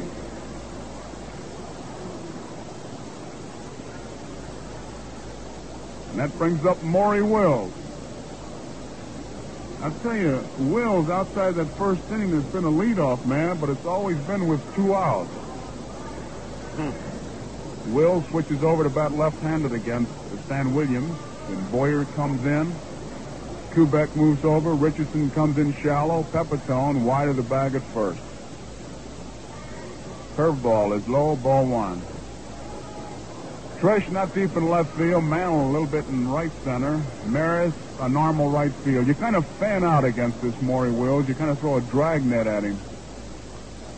Fastball is fouled off. 1 ball, 1 strike. Dodgers lead 5-0. We're in the top of the 6th. Wills just lays that bat on the ball. He just wants to hit a ground ball and depend on the inner soles. He can really move. Here's the 1-1 pitch. Curveball swung on, a bouncing ball. Kubek's going to have a tough play. Here's the throw. It is in time. They get him. Nice play by Tony Kubek, helped out on a stretch by Joe Pepitone. So Wills is out. It's a 1-2-3 inning for the Dodgers here. And as we go into the bottom half of the 6th inning, the score, the Los Angeles Dodgers 5 and the New York Yankees nothing. Get up and go, Plymouth, Mr. Go, go, Plymouth, put your foot down on the floor. You'll never know drive until you go out driving in a Plymouth 64. If this is the year you picked to buy a new car, you picked a beautiful year for a beautiful reason, and that is the 1964 Plymouth. Here's the kind of car that really brightens up your driveway. Here's the kind of car that gives you quality. Quality you can rely on. Yet out on the road, here's a new car for 64 that really has get up and go. You got to get up and go, car. Mister and no car's gonna get up and go like a Plymouth will go. And it's get up and going for you. Why not get up and go see the new 64 Plymouth this week? It's on display right now at all Plymouth dealer showrooms. Your nearest dealer will be happy to give you a test drive and show you the 64 Plymouth's outstanding features. It's the bottom half of the sixth. The Dodgers lead 5-0, and it'll be Tony Kubek, Bobby Richardson, and Tom Tresh. You know, a lot of times when a ball club is not hitting a pitcher, certainly the Yankees haven't been able to jump on Koufax, although they got 3 base hits in the fifth. The ball club will start to bunt to see if they can break the rhythm of the pitcher. Gilliam guards against it at third. Here's the first pitch. Strike, a curveball.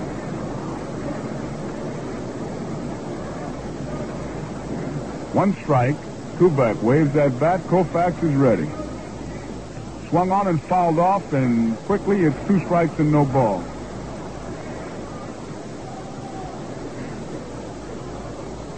Sandy Koufax. Great fastball, good overhanded curveball, and he's been letting up very effectively. Here's the 2-strike pitch now. Bouncing ball to Gilliam. He's got it. The throw in time, and Kubek is out. Gilliam to Skowron.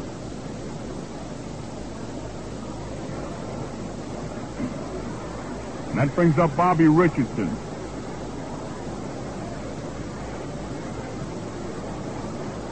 Dodger infield. Gilliam is at third base. Wills is at short. Trzaskowski is at second base, and Skowron at first. Curveball. Inside and hangs high, and it's ball 1 to Bobby Richardson. Richardson, a fine little hitter, lays that bat on that ball, doesn't overswing, just wants to get a piece of it. Curveball high. Ball 2. 2 balls, no strike.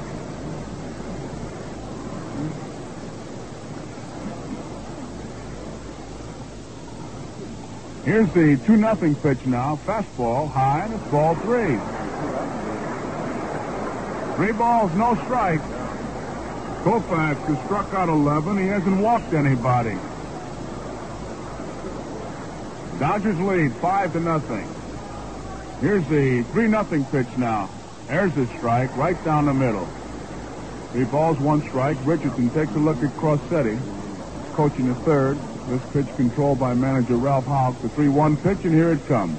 Fastball, strike 2. Richardson was taking all the way. Koufax came right back with 2 real good fastballs, split that plate right down the middle. Here's the 3-2 pitch now. Low, ball 4. He walked in, and Richardson is on with the first base on balls given up by Koufax, and it brings up Tom Tresh. Joe Koufax is an example of why a manager likes to keep a pitcher around if he can throw hard, even if he hasn't got control, because sometimes those fellas can find it, sometimes they don't. That's what happened to Koufax. He found it, and boy, is he a pitcher. There's no substitute for that great arm. Tom Tresh waits. The pitch by Koufax is low, and it's ball 1. 5 runs, 8 hits, no errors. That's the Dodger total. It's no runs, 3 hits, and no errors for the Yankees. Koufax walked around the mound a little bit, recited just a little bit of Shakespeare for the benefit of everybody around. Now he's set. Here's the pitch to Tresh. Curveball. It's low, and now they call time. They want to go out and talk to him. And Paparella walks out to dust off the plate as Roseboro goes out to settle his pitcher, because it seems that Koufax thinks those balls are strikes. And Roseboro, the one thing he doesn't want is a pitcher who's upset out there. Koufax is now joined, he and Roseboro, by Jim Gilliam. As you work a pitcher, there are telltale signs when a pitcher gets tired. Sometimes his curveball will stay high, or he'll go to Rosenbach more, or he'll throw to first base more, or he'll ask for new baseballs, or he'll take more time. These are all things that both the manager, pitching coach, and the catcher watch for. Koufax doesn't appear to be tired, a bit disgusted. Ready again. This one's low, it's ball 3. He was way off target. Koufax has struck out 11, but he has just walked his first man, Bobby Richardson, and now Tom Tresh is up there. But they count of 3 balls and no strikes, and the sign goes out from the Dodger bench to get somebody ready. 3-0 pitch. Ball 4, he walked it.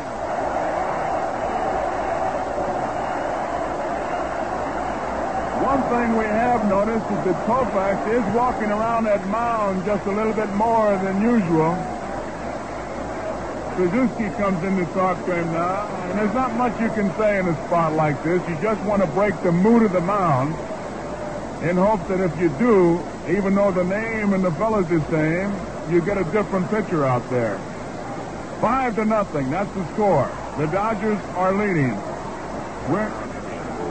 We're in the bottom half of the 6th inning. Base runners at first and second. It's Richardson at second base. Tom Tresh is at first base, and Mickey Mantle is the hitter. Koufax checks the runners. Here's the pitch. Curveball swung on and fouled off. It's a strike. Right to manager Walter Alston. Dodger bullpen is busy, and as you would expect, Ron Peranowski. He has been the franchise as far as the bullpen's concerned for these Dodgers.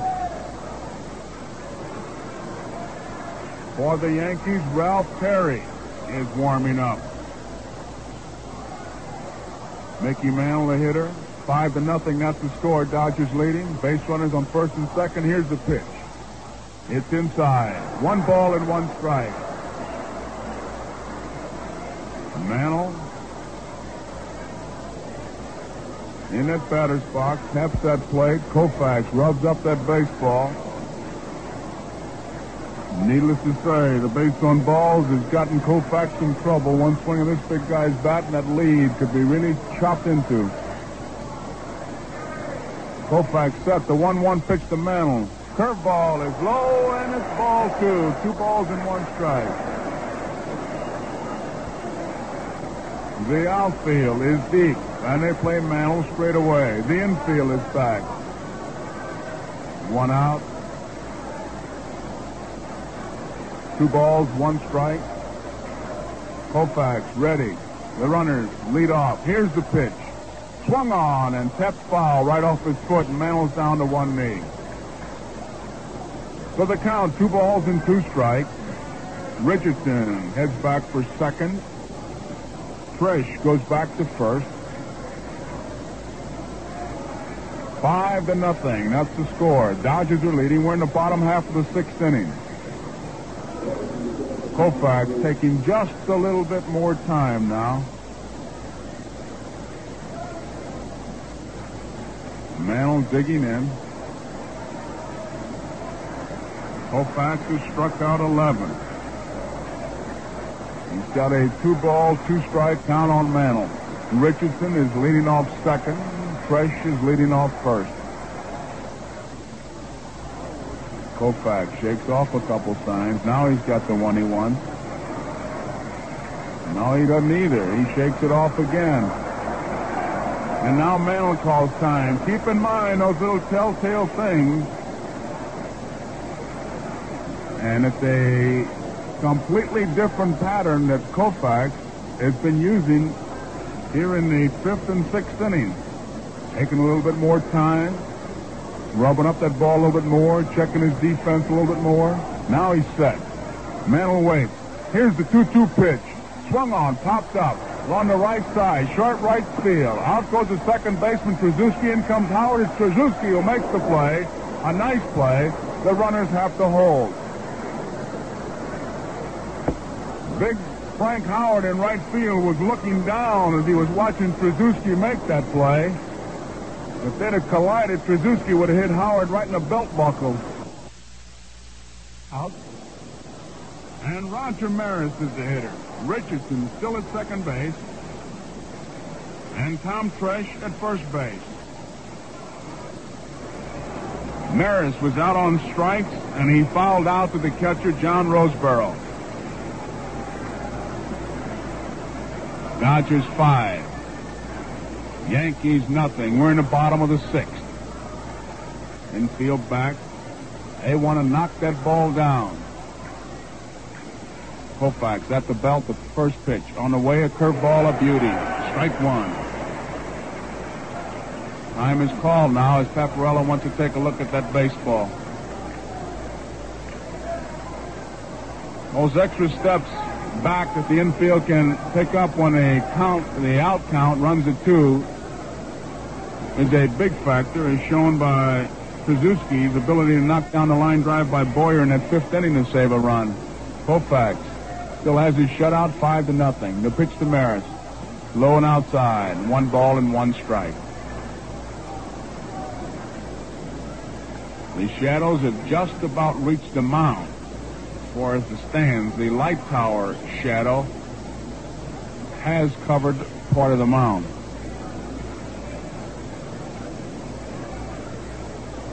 One ball, 1 strike, 2 outs, bottom of the 6th. Koufax against Roger Maris. Base runners at 1st and 2nd. The pitch. Swung on, popped up. Maury Wills drifts back in the short center field, calling for the ball. He's under it and makes the catch. Maris pops to Maury Wills, and for the New York Yankees, there were no runs, no hits, no errors, 2 men left on base. And so at the end of the 6th inning, the score is Los Angeles 5 and New York nothing. You've heard the expression, the human body is like a fine machine. Well, in many cases, the machine is like the human body. For example, your car's condition demands periodic checkups to maintain the peak of performance. Chrysler Corporation Certified Car Care does just that. It's like a car health program designed to prolong the life of your car. Certified Car Care. Specially trained mechanics with special tools at your Chrysler, Plymouth, and Dodge dealers.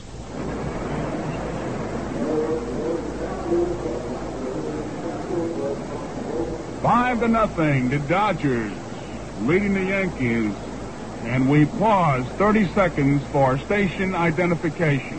810 and you dial WGY Schenectady. Make this afternoon of World Series baseball even more enjoyable with a tall, frosty glass of Ginger Perfect Saratoga Ginger Ale. Saratoga Ginger Ale is a happy blend of pure crystal waters and imported Jamaican gingers, plus just right carbonation. The result is a ginger ale unequal for zest and richness. Really refreshes because Saratoga Ginger Ale goes to the heart of your thirst and quenches it. Always have plenty of Saratoga Ginger Ale on hand, World Series time at any time. Now on special sale at your favorite store. 7th inning, it'll be Jim Gilliam, Willie Davis, and Tommy Davis. And Gilliam, like Maury Wills, switches over to the left side to bat against big Stan Williams.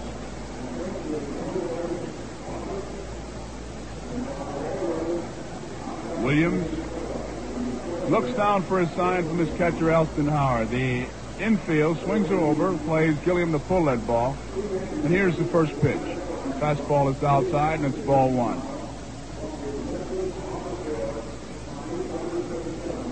Dodgers 5-0. A big 3-run homer by John Roseboro in that 2nd inning when the Dodgers scored 4.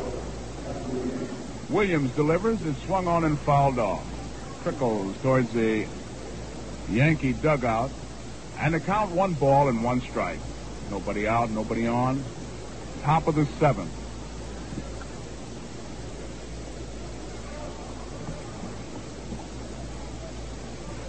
Stan Williams ready. The 1-1 pitch. Way high and outside, and it's ball 2. Williams at times with the no windup, and then other times goes to the big delivery, trying to keep that hitter off stride. 2-1 pitch. There's the strike, fastball. When you get right down to it, that's about the secret of pitching. At least that's what the good pitchers say. What is pitching but keeping the hitter off stride?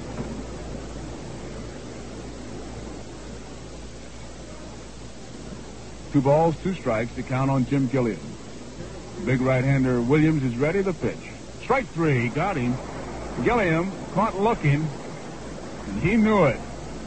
Gilliam called out on strikes, and it brings up Willie Davis. You know, you hear a lot of fancy explanations for a lot of different facets of baseball. Always like Willie Mays' theory on playing baseball. He says he just catches it when they hit it, and he hits it when they throw it. Works out pretty simple, doesn't it? Pretty? Not like Willie it does. It sure does, Ernie. Here's Willie Davis now. Boyer right in on top of him. Stan Williams. Curveball swung on and fouled off. I like the time that Charlie Dressen was managing the Dodgers in the first time, and Jackie Robinson asked me, he said, Charlie, he said, how do you like to play this game? You know, do you play hit and run, steal, run a lot, or what? And Dressen said, well, he tell you what, as soon as you get to home plate, you get back as fast as you can. And that's baseball. Here's the pitch. Swung on, line drive. It is a foul ball down at first base line.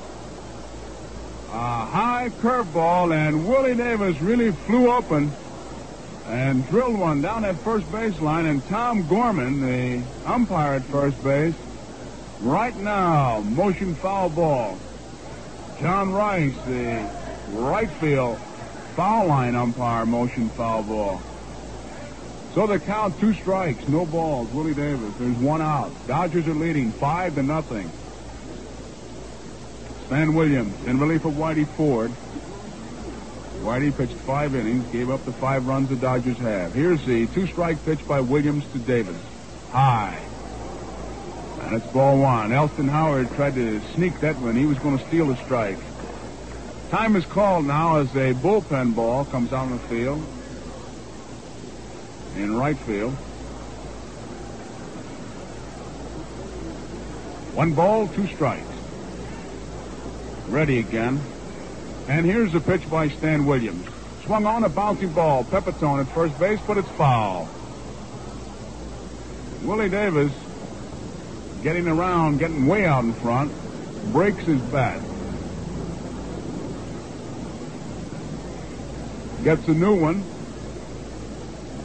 And I'm sure a lot of people, like we just did, took a look at that scoreboard.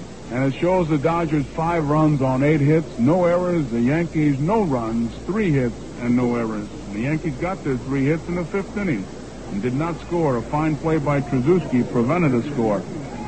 Hey, they turned the lights on here, too. The lights are on here at Yankee Stadium. Stan Williams ready. Here's the pitch now. High, a fastball. And the count, 2 balls, 2 strikes. The lights are on at first and third, and the ones in right field and left field are not. Behind the plate, those lights are on. 2 balls, 2 strikes. The pitch swung on and fouled back. Willie Davis had a real good cut at a fastball. Joe, we've had some great duels in these opening games of the World Series. Of course, Ford billed against Koufax in this one. Matheson and Plank in 1905, Matty and Bender, and Walter Johnson and Art Neff in the 20s. Of course, Ford has pitched against Spahn and Magley in some of these big games, and Feller and Sane and Reynolds and Newcomb. Whitey Ford had to leave after 5. Here's the pitch by Williams. Swung on and missed, says Joe Paparella. Willie Davis thought he had checked his swing, but Paparella comes around and says that he swung at it. And as he goes back to the bench, Willie Davis gives a real simple scouting report to Tommy Davis. Hitters will do that. They'll ask him, well, what kind of stuff has he got? And in a spot like this, you usually say, I don't know, I didn't hit any. He sounds fast.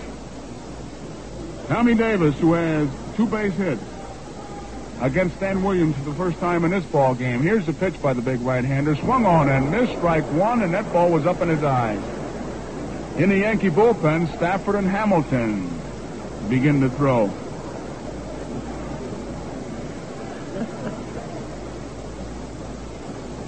Tommy Davis, he's a real cut and chop guy up at that plate. He doesn't look for many base on balls. Here's the pitch.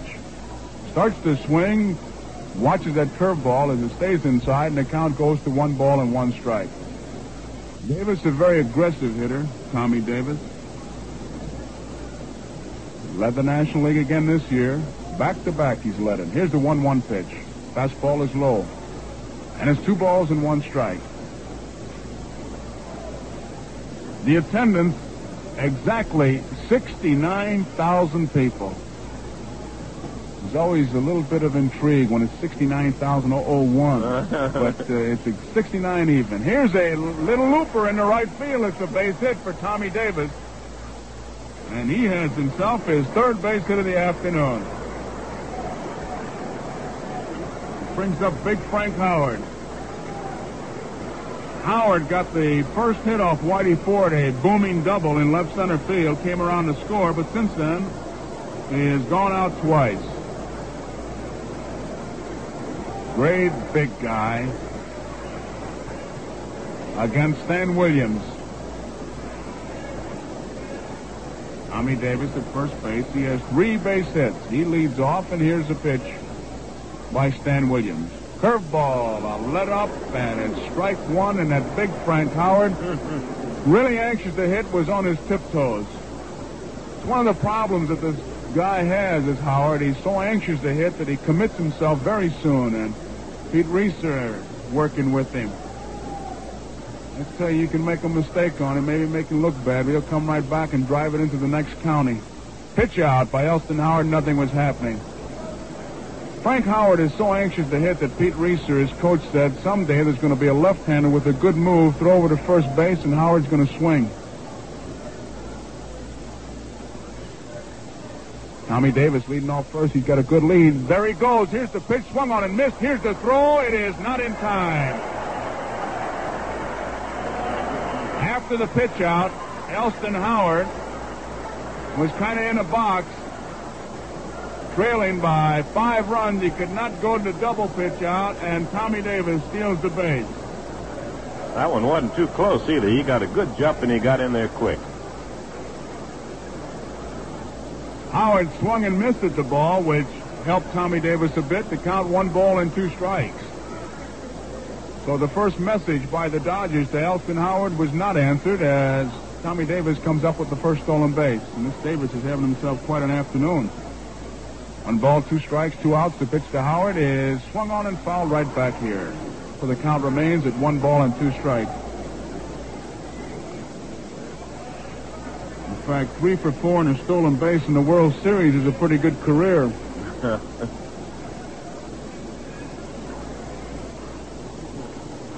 Frank Howard waves that big bat.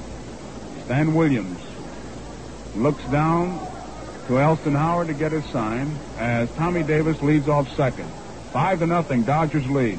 Here's the pitch. Curveball way outside. Nice play by Elston Howard. Joe, does the fact that Williams pitched for these fellas mean a whole lot to him one way or the other in this situation now where he's pitching against them? I think it helps him a bit, Ernie, but like everything else, you've got to do it now. What you did yesterday or last year really doesn't mean too much. He's familiar, but he still has to get that ball in a particular spot in that strike zone. 2 balls and 2 strikes. Howard waits. Williams set. Here's the pitch. Curveball swung on and missed. He struck him out. So Williams strikes out the side, although Tommy Davis broke it up with the single. So in the top of the 7th, there was no runs.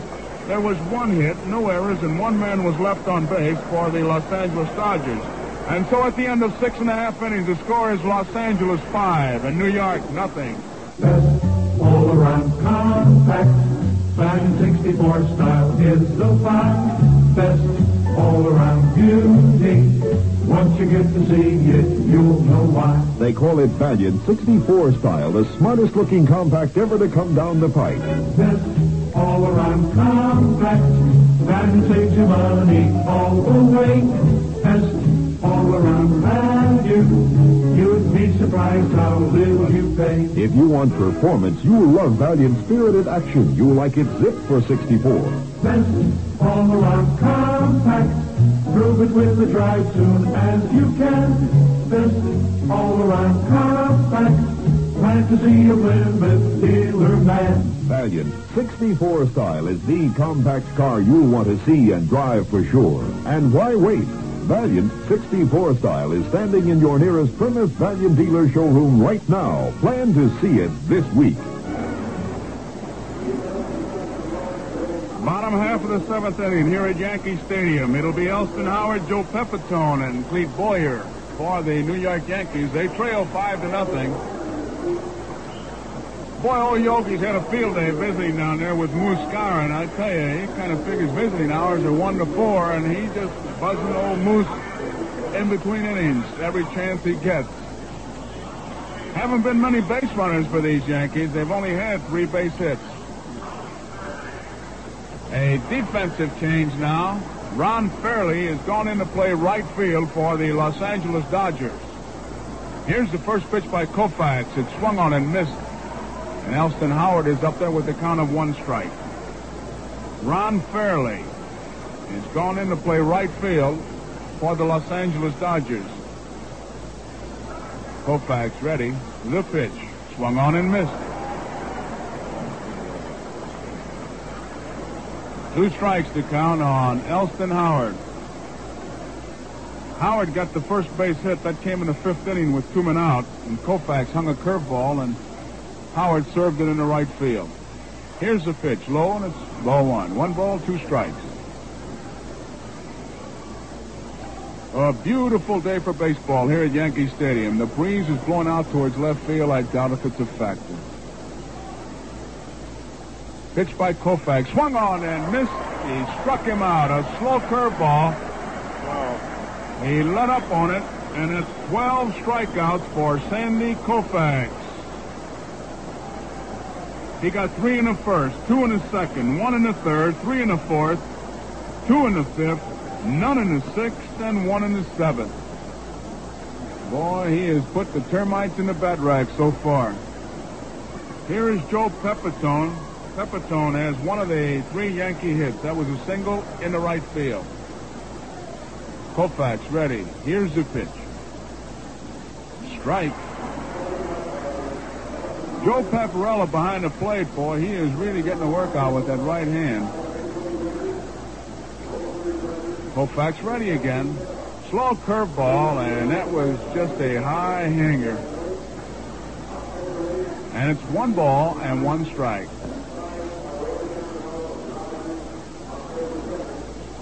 1-1 pitch. A let up. Swung on and popped straight back. Roseboro off with the mask, under it, and makes the play. Sandy Koufax just unveiled Uncle Charlie. He let up on the curveball. I mean, it was a real big, soft cantaloupe. And Pepitone waited on it, but popped it straight up. That's the first one of that kind. Let's put it that way, That was Ernie. almost the old Ephus, wasn't it? It sure was. Sandy Koufax unveiled one here on us, and the bottom of the 7th gets a big out. Here's Clete Boyer. Curveball swung on and popped up. It's Maury Wills who's calling for it. 2 steps on the grass. Under it, makes the play. Oh, it's a very easy inning for Sandy Koufax in the 7th. 3 up and 3 down. And at the end of the 7th inning, the score is Los Angeles Dodgers 5, the New York Yankees nothing. Get up and go, Plymouth, sister, go, go, Plymouth, put your foot down on the floor. You'll never know driving till you go out driving in a Plymouth 64. You thought you knew beauty till a brand new beauty came to town to show you more. And when you're not out sparking, you will find her parking in the driveway by your door.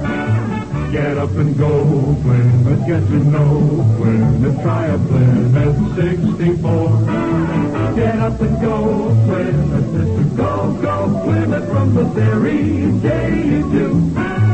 You got to get up and go car, Mr. and no car, gonna get up and go like a Plymouth go when it's get up and going for you. The Get Up and Go Plymouth 464 is on display now. Be sure to see it at your nearest Plymouth dealer showroom.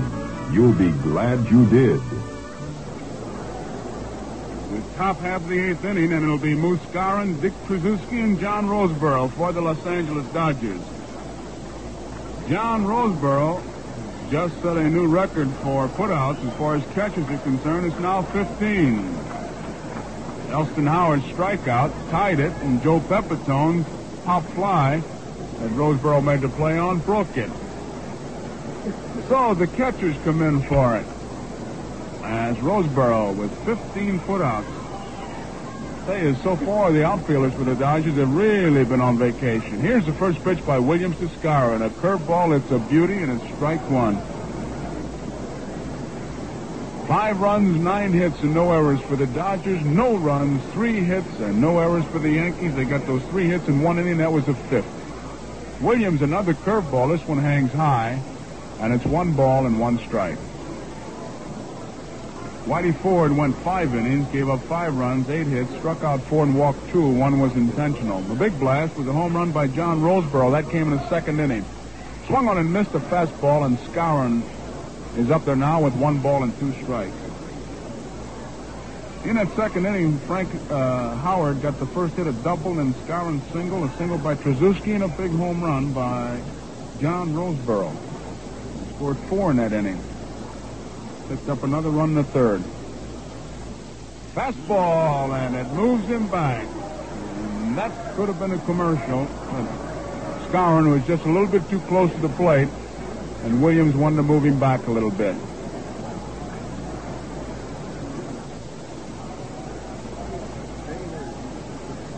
He's been throwing curveballs, and the best way to set up your curveball is to move that hitter back with that real good fastball that not only looks fast but sounds fast. For no other reason than it's that close to you. So let's see what happens. Here's the 2-2 pitch now by Stan Williams. Fastball, he struck him out as Elston Howard held on to it. Skowron watched it. Paparella watched it. He may have gotten just a piece of it. And on the foul tip, that ball must go directly from the bat to your glove. And Paparella, with a little bit of help. Now Shags Crawford comes in to talk to Joe Paparella. And they're looking down at first base to Tom Gorman.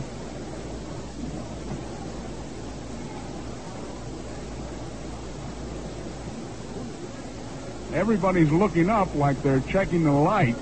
The lights are all on from third base to the first base side, but in right field and left field are not. So we've checked every possibility except maybe, what?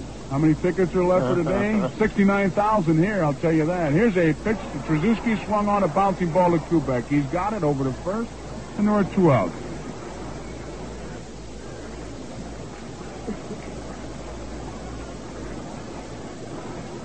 So John Roseboro comes up now. He was the big man with that big blast in the 2nd inning.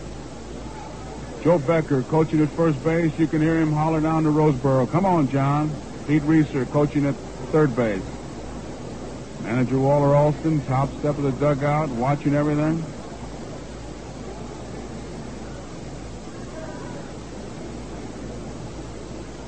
Still looking at the lights, Joe. That must be it. I saw Elston Howard point up that way. We're all ready now. Here's the pitch by Williams to Roseboro. It's a strike. A good fastball.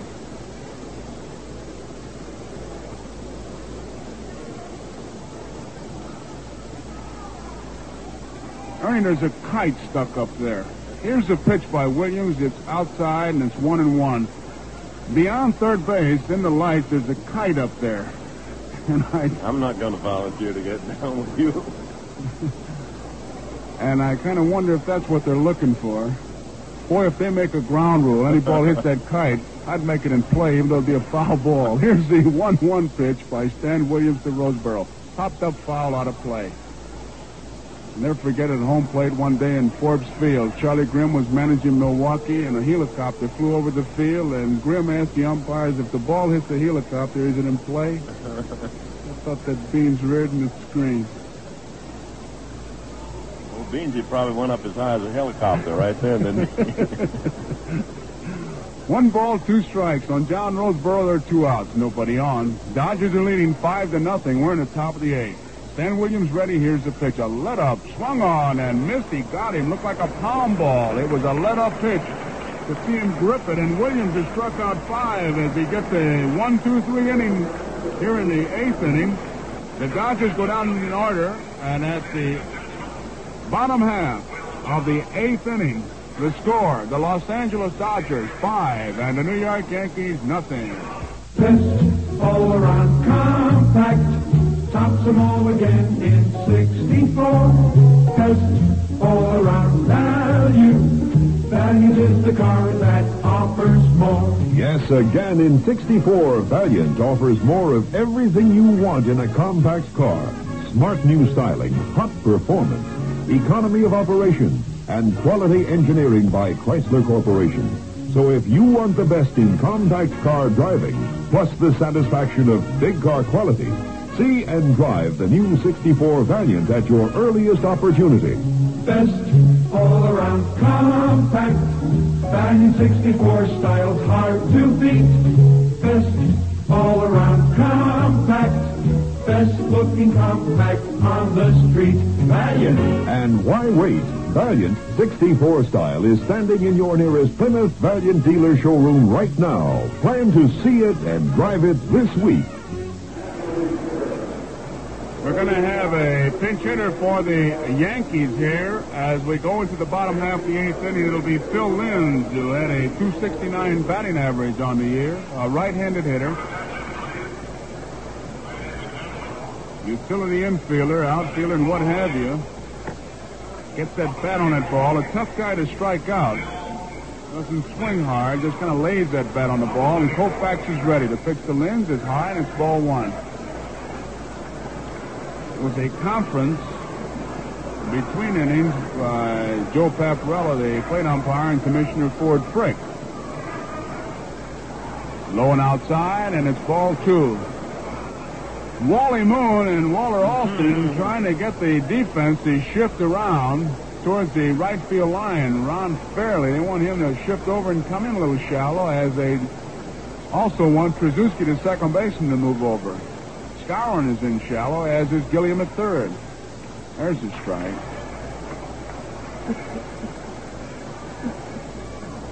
You get these spray-type hitters up there, boy, and they'll really have that defense moving all over the place. 2-1 pitch, swung on. High fastball missed, and it's 2-2.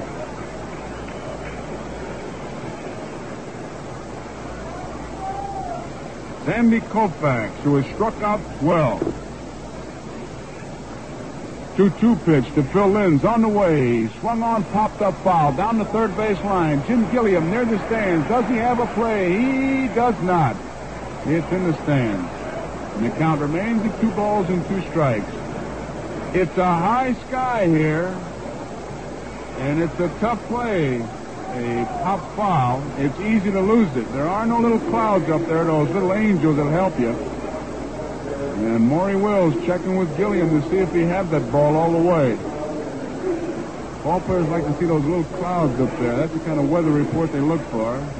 How soon was the grass cut? How hard is the infield? Here's the 2-2 pitch. Swung on and missed. He struck him out. That's the 13th strikeout for Sandy Koufax.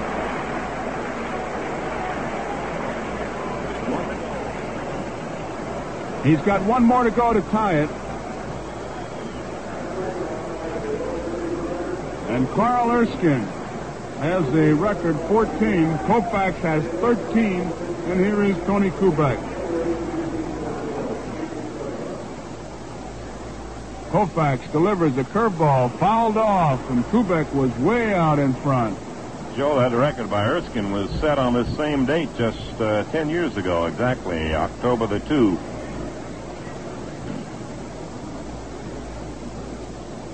Koufax ready. Kubek waits the pitch. Swung on and fouled back, and it's a quick 2 strikes. Hamilton is warming up for the Yankees. 5-0. 5-9-0 is the line score for the Dodgers. No runs, 3 hits, and no errors for the Yankees. We're in the bottom of the 8th. And that Koufax, curveball for a strike, a fastball for a strike, and here he comes again. Swung on. It's a bouncing ball. Will's going to have a tough play. He backhands it. He throws. It is not in time. All the way against the fence. And Trzaskowski retrieves it, but Tony Kubek cannot advance. Yogi holding him all the way. Maury Wills had a tough play as he went to the hole, backhanded the ball, but could not throw out Kubek. It goes as an infield hit. So Kubek is on at first base, and here is Bobby Richardson. Richardson 0 for 2. He's out on strikes in the first, and in the fourth, he walked in the sixth. Trzaski motions to Koufax, and he'll be covering in case the ball is hit back to Koufax. At the belt, Koufax checks Kubek. The pitch to Richardson, swung on and missed, strike one.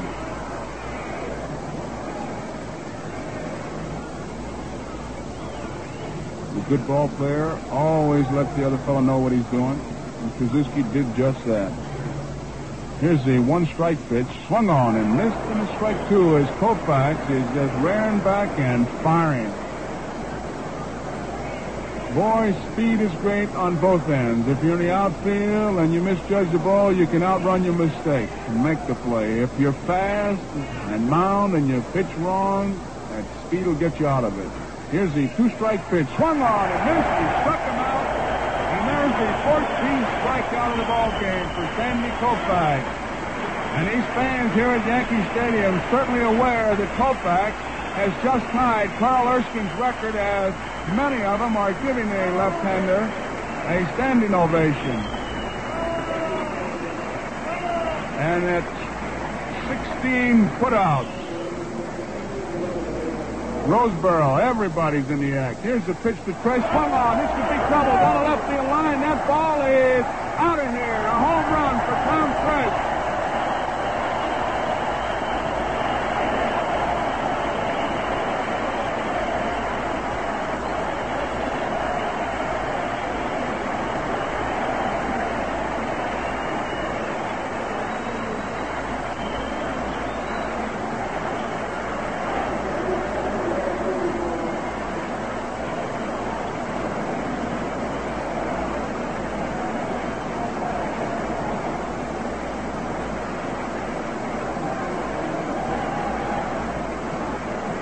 Tom Fresh on the first pitch has just made it 5-2. And here is Mantle fouling one off for strike one.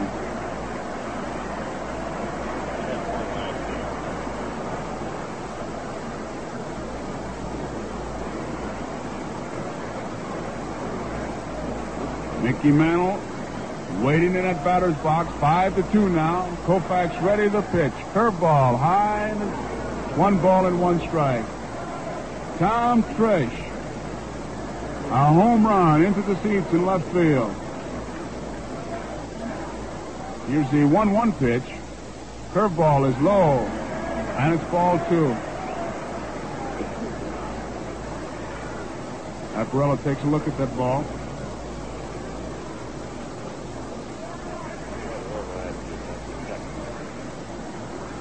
Tom Fresh, who had 25 home runs during the season, has just hit his second World Series home run. He had one last year. Here's the 2-1 pitch to Mantle. A fastball, it misses, and it's ball 3. The Dodgers 5, the Yankees 2. We're in the bottom half of the 8th inning. Tony Kubek, an infield hit, a home run by Tom Fresh, and those are the 2 Yankee runs. Koufax ready. The 3-1 pitch is way low and outside, and it's ball 4. And manager Walter Alston comes trotting out of the Los Angeles Dodger dugout. Time is called now. Karanowski has been warming up. Koufax has struck out 14. He's walked 3.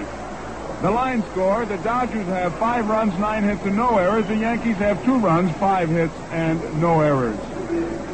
Big meeting on the mound. Koufax, Roseboro, and Gilliam. Mantle is on at first base. Roger Maris is the hitter. Alston now heads back. Koufax will stay in the ball game. And it's usually a kind of a jury that meets on the mound as Alston asks a question, and then he gets his answers from usually the catcher, the pitcher, and in this case it's quite possibly Gilliam, but more so Roseboro. And what he liked dictated his move. Koufax is in there, and here's the first pitch to Maris. It's low, and it's ball 1. Dodgers 5, Yankees 2. Mantle is on at first base. Maris up there. He is 0 for 3. Koufax delivers, swung on and missed. And it's 1 ball and 1 strike. They swing way around for Roger Maris. Skowron behind the bag, trying to pick up the percentage of knocking that ball down. Krzyzewski is over. Wills shades towards the bag. Koufax ready. Here's the 1-1 pitch.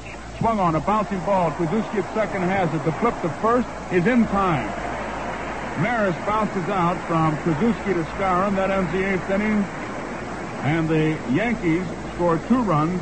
There were 2 hits. There were no errors. 1 man was left on base. And so at the end of the 8th inning, the score is Los Angeles 5 and New York 2. Mother, a letter from Bob. Listen, dear Ruth. Chrysler Corporation warrants for 5 years or 50,000 miles, whichever comes first, against defects in materials and workmanship, and will replace or repair at a Chrysler Motors Corporation authorized dealer's place of business the engine block, head, and internal parts, intake manifold, water pump, transmission case, and internal parts, excluding manual clutch, torque converter, drive shafts, universal joints, rear axle, and differential and rear wheel bearings of its 1964 automobile, provided the owner has the oil changed every 3 months or 4,000 miles, whichever comes first, the oil filter replaced every second oil change, and the carburetor air filter cleaned every 6 months and replaced every 2 years, and every 6 months furnishes to such a dealer evidence of performance of the required service, and requests the dealer to certify receipt of such evidence and the car's then current mileage. Thinking of you always, Bob. Dear, are you sure you're doing the right thing marrying a car dealer? Steve Hamilton is the new pitcher for the Yankees here, a left-hander, with the Dodgers leading 5-2. And we pause 30 seconds for station identification.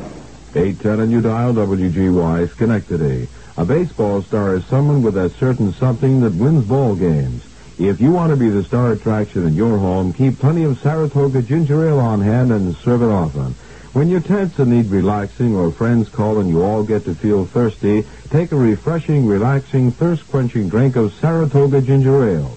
It's a combination of pure, clear waters and imported Jamaican gingers with a just right touch of carbonation that makes a rich, zesty ginger ale unequaled for taste and flavor. Now on special sale at your favorite store.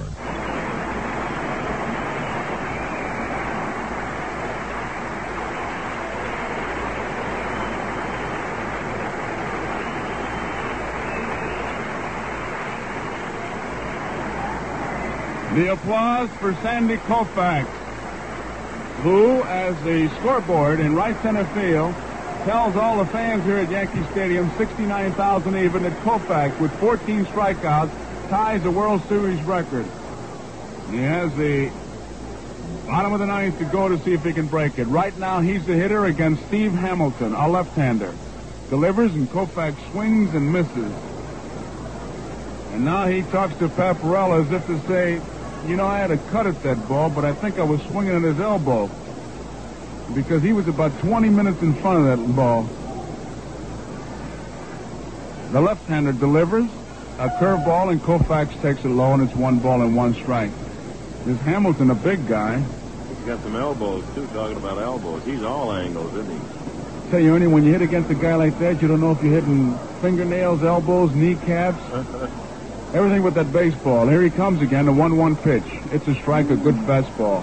And it's 1 ball, 2 strikes.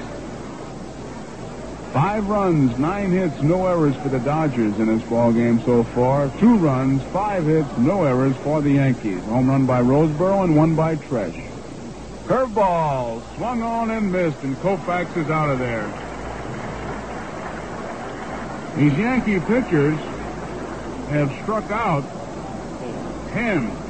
Ford struck out 4 in 5 innings. Stan Williams, in the 3 innings he worked, gave up no runs, only 1 hit, struck out 5, and walked nobody.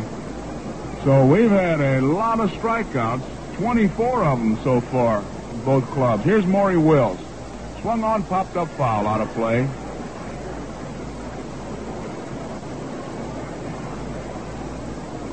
I bet that Wills must feel like he's hitting in an elevator most of the time, as close as they play on him. That Boyer's right in on top of him. Sneaking in on him. Here's the pitch by Hamilton. Swung on, popped up foul as Wills tried to drive one past Boyer.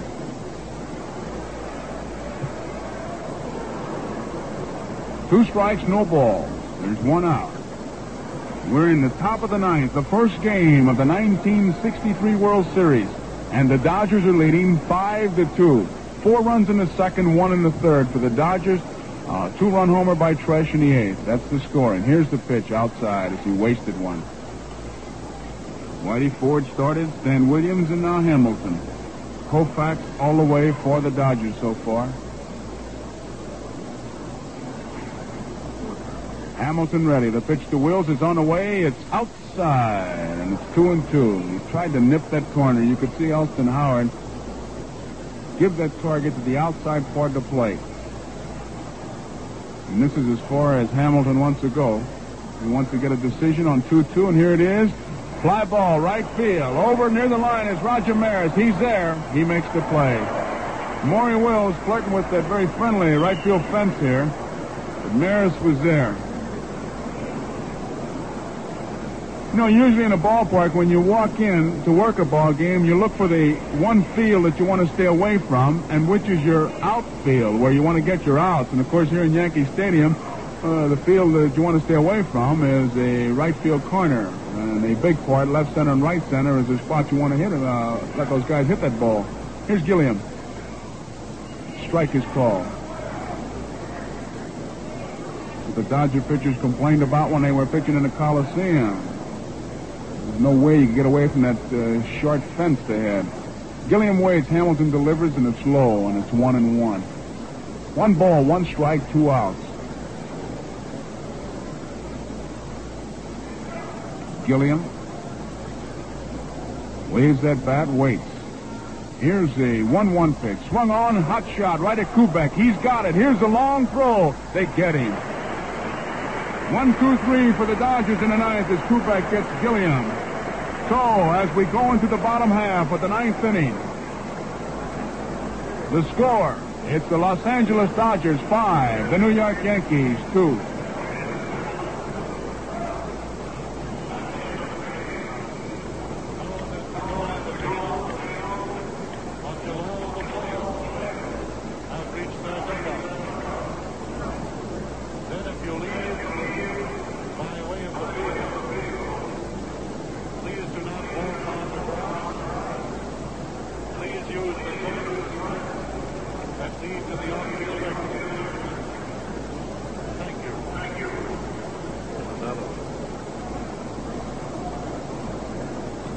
Sandy Koufax taking his warm-up tosses with John Roseboro as he goes into the bottom half of the ninth inning. The 3 toughest outs in baseball. Dodger bench poised. Wally Moon, Ken McMullen, Drysdale, it looks like. No, it's McMullen. Drysdale may be in that bullpen, the way manager Alston was talking. For the Yankees, it'll be Elston Howard, Joe Pepitone, and Clete Boyer, the scheduled hitters. Joe, the World Series record for the most strikeouts by both ball clubs in a game was 22, so that's been already bested here. 24 so far. So we've had 2 records here. Most strikeouts in a ball game by both clubs. Putouts by a catcher. Roseboro has that, and Koufax has tied a record with 14 strikeouts. Howard, Pepitone, and Boyer, the hitters. Here's the first pitch by Koufax as the curveball swung on a line drive right at Trzaskowski. Trzaskowski had him played perfectly at second base, and there's 1 out in the ninth. And it brings up Joe Pepitone.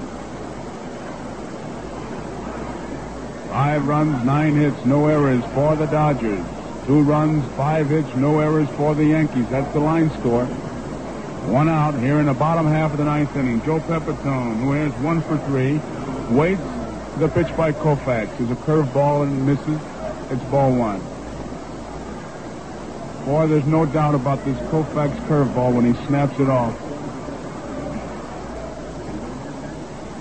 Koufax delivers a fastball, popped up foul, down the third base line. Gilliam giving it a chase. Wills is giving it a chase. Does he have a play? He does not as it goes into the stands. Both Gilliam and Wills were there. Shag Crawford, the third base umpire, and Tony Venzon, the left field foul line, both right on top of the play. So the count, 1 ball and 1 strike.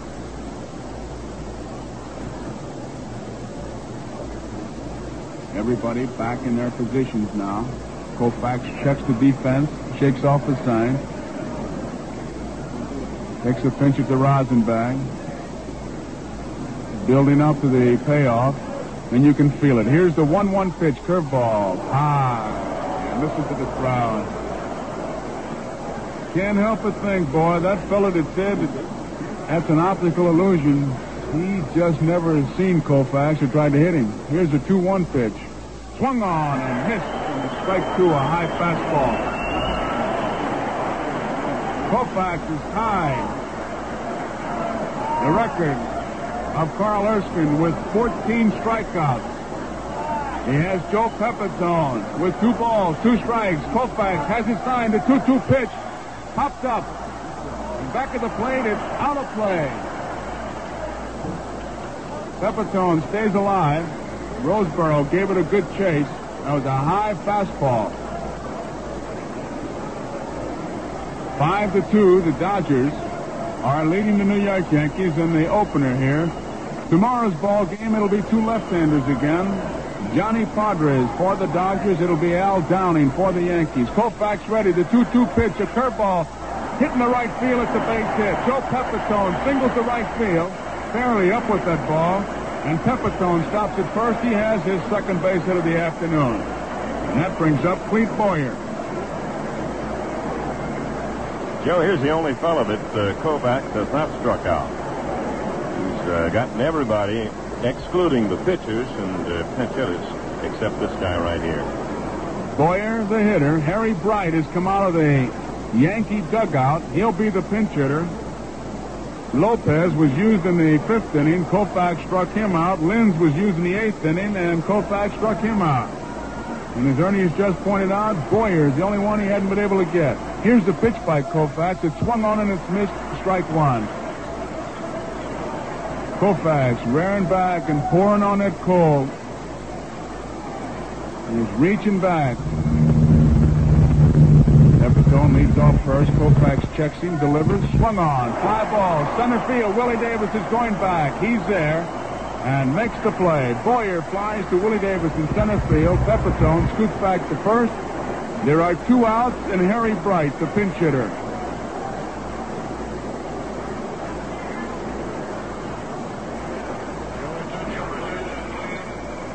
Waller Alston comes out now. He wants to talk to Koufax. Roseboro joins in. And this will be a review of the scouting report. And they've got a good book on Bright. They've played against him. Bright been around. Came over from the Cincinnati Reds, and he has done a real good job for the Yankees. Pepitone standing at first. 5-2, Dodgers leading.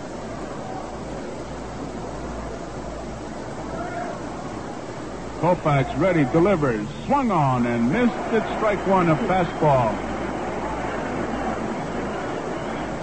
Just watching Koufax pitch in his last inning, you got to believe that he knows he's 1 away from breaking it. He is rearing back. He's humming. The left-hander delivers again, high. And it's 1 ball and 1 strike on Harry Bright. The outfield straight away.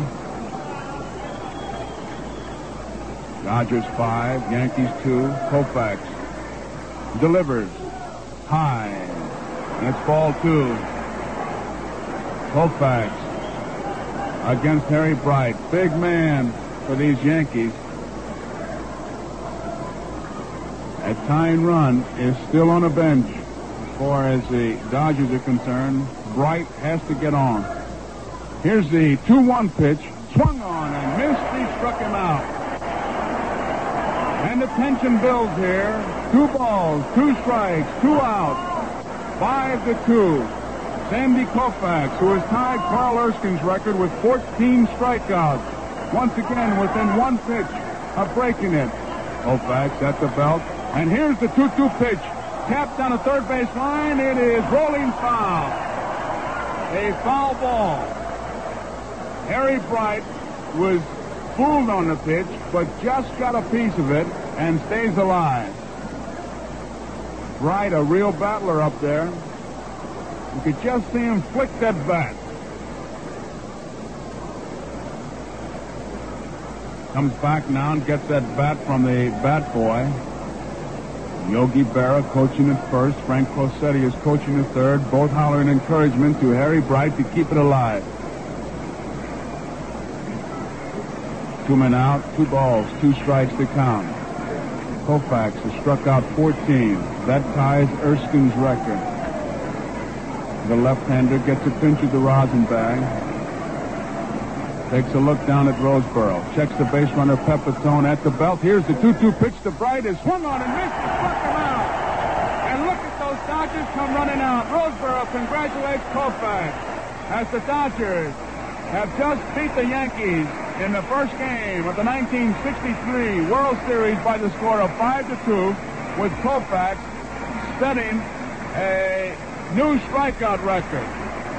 And the final score, the Los Angeles Dodgers, it was 5 runs, 9 hits, and no errors. And for the New York Yankees, it was 2 runs, 6 hits, and no errors. And in a moment, we'll review the highlights of the game for you. During a major auto race, nothing takes the place of the men in the pits. They have the tools and the talent to keep a car running right. Now you can give your own car the same kind of service with Chrysler Corporation Certified Car Care. It's like a car health plan. Here, technicians with special tools and talents keep your car at the peak of performance. Certified Car Care by the men who sell and service Plymouth, Dodge, Chrysler, and the Imperial. Take advantage of it. It's a winner.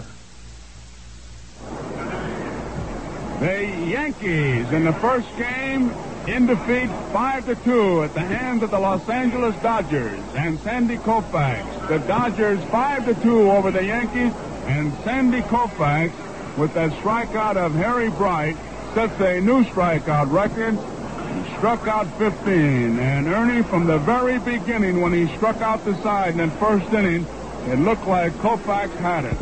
He sure had it, Joe, and it was a great pitching performance by Sandy, perhaps one of the greatest in World Series history. And he gets his first victory in a World Series, and he bests the winningest pitcher of all World Series history, Whitey Ford. Ford was the starter for New York. He has now won 10 and lost 6 in World Series competition. Williams relieved him in the 6th inning and Hamilton in the 9th. And Koufax went all the way to pitch brilliantly and had a shutout until the 8th inning when Kubek had a single with 1 out, and then Tresh with 2 out hit a home run. The Dodgers won it on a surge of 4 runs in the 2nd inning with 1 out. Frank Howard doubled, the first hit of the game. Skowron singled him home, then Krajewski singled, and Roseboro hit a 3-run homer to put Los Angeles in front by a score of 4-0. The Dodgers added another run on a leadoff single by Jim Gilliam in the 3rd. He was forced at 2nd by Willie Davis. Davis then took 3rd on a right field single by Tommy Davis and came home on the 2nd straight single and RBI by Bill Skowron. And that was all the scoring for the Dodgers. All 5 of their runs came off the starter Whitey Ford, who went 5 innings, allowed 5 runs and 8 hits. Williams pitched very well in relief. He went 3 innings, gave up no runs and 1 hit. And Hamilton, the lean left-hander, came on to pitch in the 9th inning and did an excellent job getting the Dodgers out 1-2-3. But most of the laurels of the afternoon belong to Sandy Koufax, the whiplash left-hander of the Los Angeles Dodgers, who did a tremendous job. He set a new World Series record in strikeouts when he fanned the final out of the ball game, Harry Bright, for strikeout number 15. That bested the record set exactly on this date 10 years ago by the Brooklyn right-hander Carl Erskine. Erskine had 14, and this afternoon Koufax struck out a total of 15.